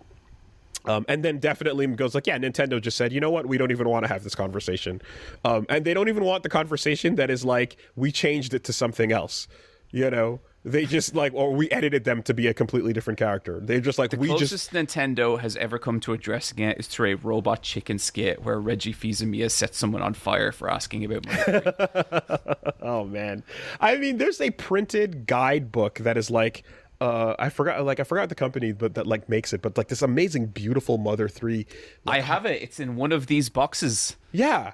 It's gorgeous, and it's like, this is the level of like unofficial thing that has been put out for this work, but you know, for this gag that Itoi put in the game, it's just not happening, you know. So anyway, I guess, so that aside, this is where it kind of lands for me right now, and I just gotta wait and see. Yeah I'm confident that you will feel more positively about it, but how much so, I don't know. It's an interesting one. It's definitely, when I remember my first playthrough of it, I definitely loved it, but it was towards the end where I was like, holy fucking shit. And I am really excited to see how that hits you. Yeah, I remember when my friend Josh, he was saying, he's like, this game made me a better person, you know, like that's the kind of language that gets used with it. So I'm curious, do you think, or when was your when was your last time kind of going through the middle of it? About 3 or 4 years ago, when I did the Mother 3. I did a video on Mother 3. Okay. Because I know that, like, definitely when I think of stuff too as well, you know, something that happens with recommends too is you often, like, you're remembering those highlights, and like you might not remember the middles as much, and like they, in some cases, for some people, it's like, oh well, it was like just kind of a forgotten detail. But when I when I was talking to you about like the menu panic and stuff like that and the difficulty, you're like, oh, but that was what you were locking into, right? Yeah, I loved that. I loved the feeling of cheating a boss battle like that. But like, if that's flipped for you, For me, I would love the musical part if it fucking worked reliably. I know, yeah. Because I love musical bits to games, you know. So I'm like, that feels like it's made for me for sure. But you know. So anyway, that's kind of where it is, and you know, unfortunately, you know, we can't have the full discussion until perhaps next time, you know. But yeah, we'll get there. And like, you know, I think it's also, you know, worth acknowledging, like with the good news and everything. You might have a couple of months where like time is a little harder to come by in terms of challenges, and I am definitely planning out challenges for that will be a little more dip in and out for that first while. Parents friendly. Parents friendly. The parent era. Yes, I appreciate that consideration. As you know, I've often said I'm respectful of your time, so you know, I thank you. That's nice. We'll see how this goes. Like opens up the briefcase and reveals War and Peace. Woolie, you have joked about War and Peace so many times, and I feel like every time you do, it gets just a little more likely that one of us is going to recommend it to the other. Well, but speaking of recommends, if there was an audiobook of you reading it out, perhaps.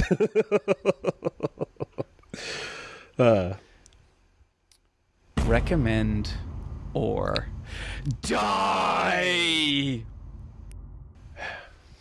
All right. Oh, all right. Okay. Everybody's favorite part. How are you feeling, Woolie? Your favorite part, my favorite part. My feelings are irrelevant. It doesn't matter. Yeah. You don't care. You don't care how I'm feeling. I do. Woolie, I care so much. Why would you care how I'm feeling? So much. Why would you ask how I'm feeling when you don't give a damn how I'm feeling? Oh, Woolie, that's not true.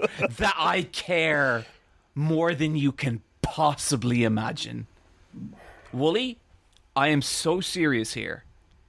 Everything I do on this podcast, I do for you.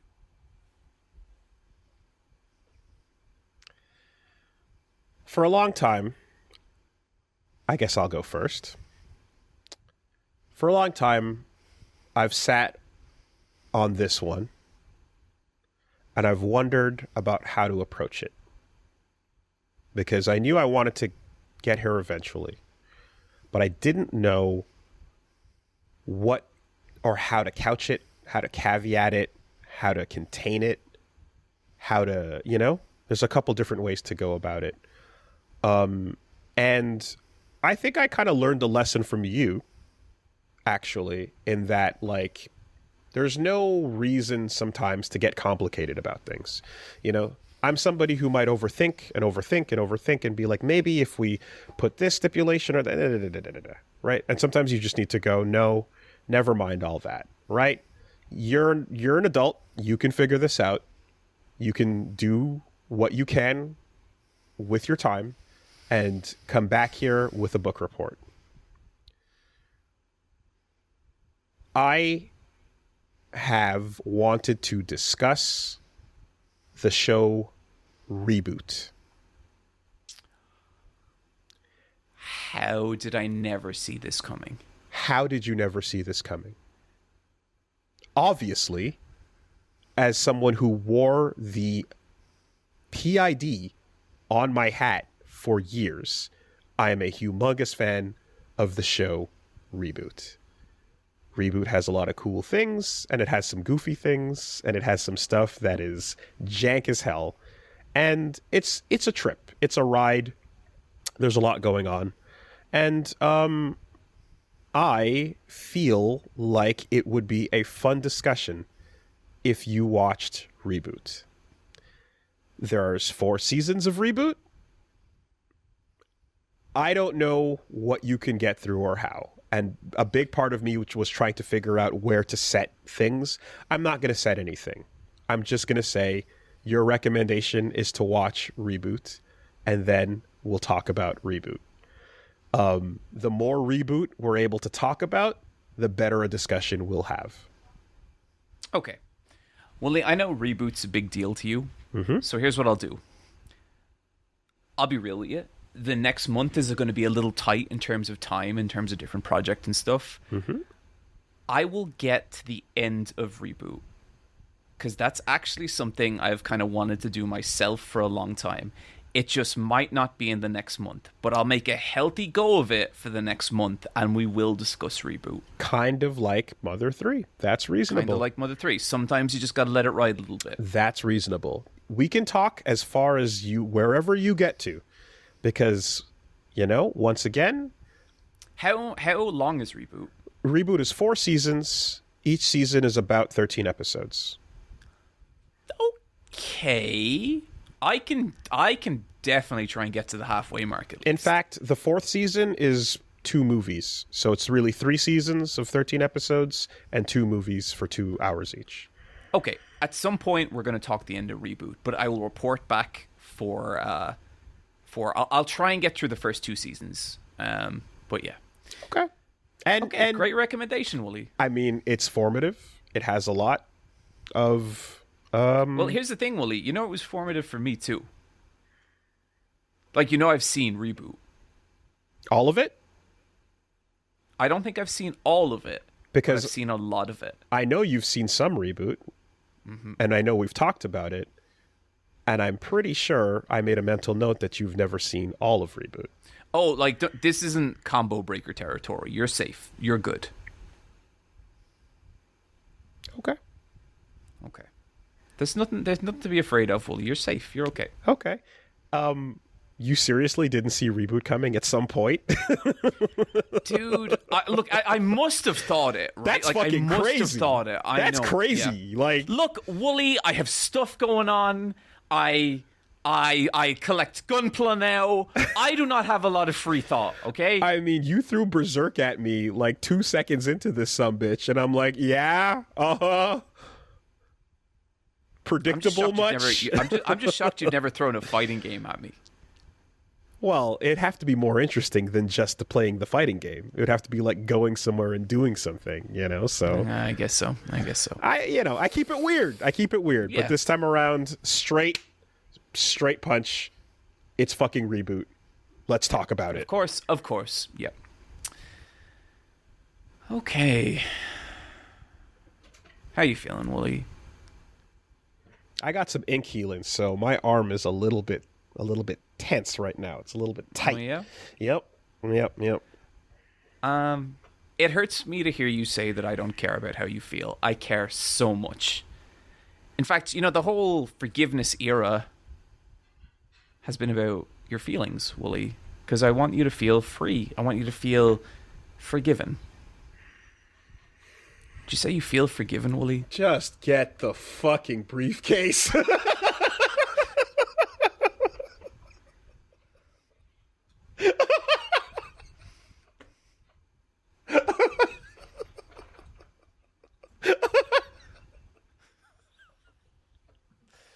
What are we doing?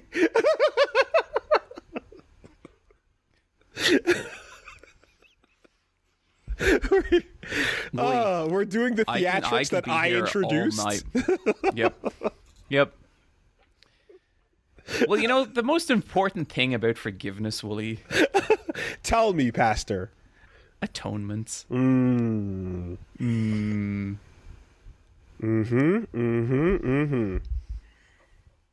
Should I start singing Amazing Grace? I can't hear you when the headphones come off. Amazing Grace. Oh, please sing for sweet this. The sound that saved a wretch like me. I once was lost, but now am found. Was blind, but now I see. Let me just get this in frame. When we've been there 10,000 years. What is that? Yes, Woolie. That is a piece of paper. It's a piece of paper. How strange. Let me just... A piece of paper. See, That's not very dramatic. Huh. This doesn't make any sense. Piece of paper. A lot of things come on pieces of paper. That's a barcode. What does that say? That doesn't make any sense. How is this a challenge for you when it's a plane ticket to Montreal? Unless, wait a minute. Wait a minute. Is this for me? But hang on. How is that a challenge? How is that a challenge, Woolie? How is that a challenge? How is me flying to Montreal a challenge, Woolie? Oh, wait. It seems like there's something else in the briefcase, Woolie. What do you think it is? Get over here, John! Get here now! Weird. It's a pair of boxing gloves. Huh. The edges are all frayed and torn. Seems like they've seen some use.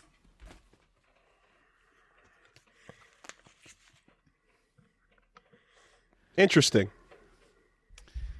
Now, Woolie. Interesting. You recommended me boxing a little while back, right? Well, you know, I never stopped boxing. I've been actually practicing quite a bit. Just as I'm sure you've been practicing your jiu-jitsu. So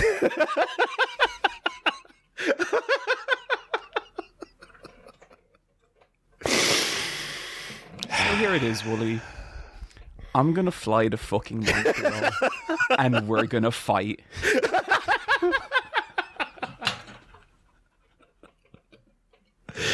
No bit. No bit. No bit. That's the sentence. That's the whole sentence. No bit. Versus fucking wolves, then. Versus fucking wolves. Oh, let's go. Let's go!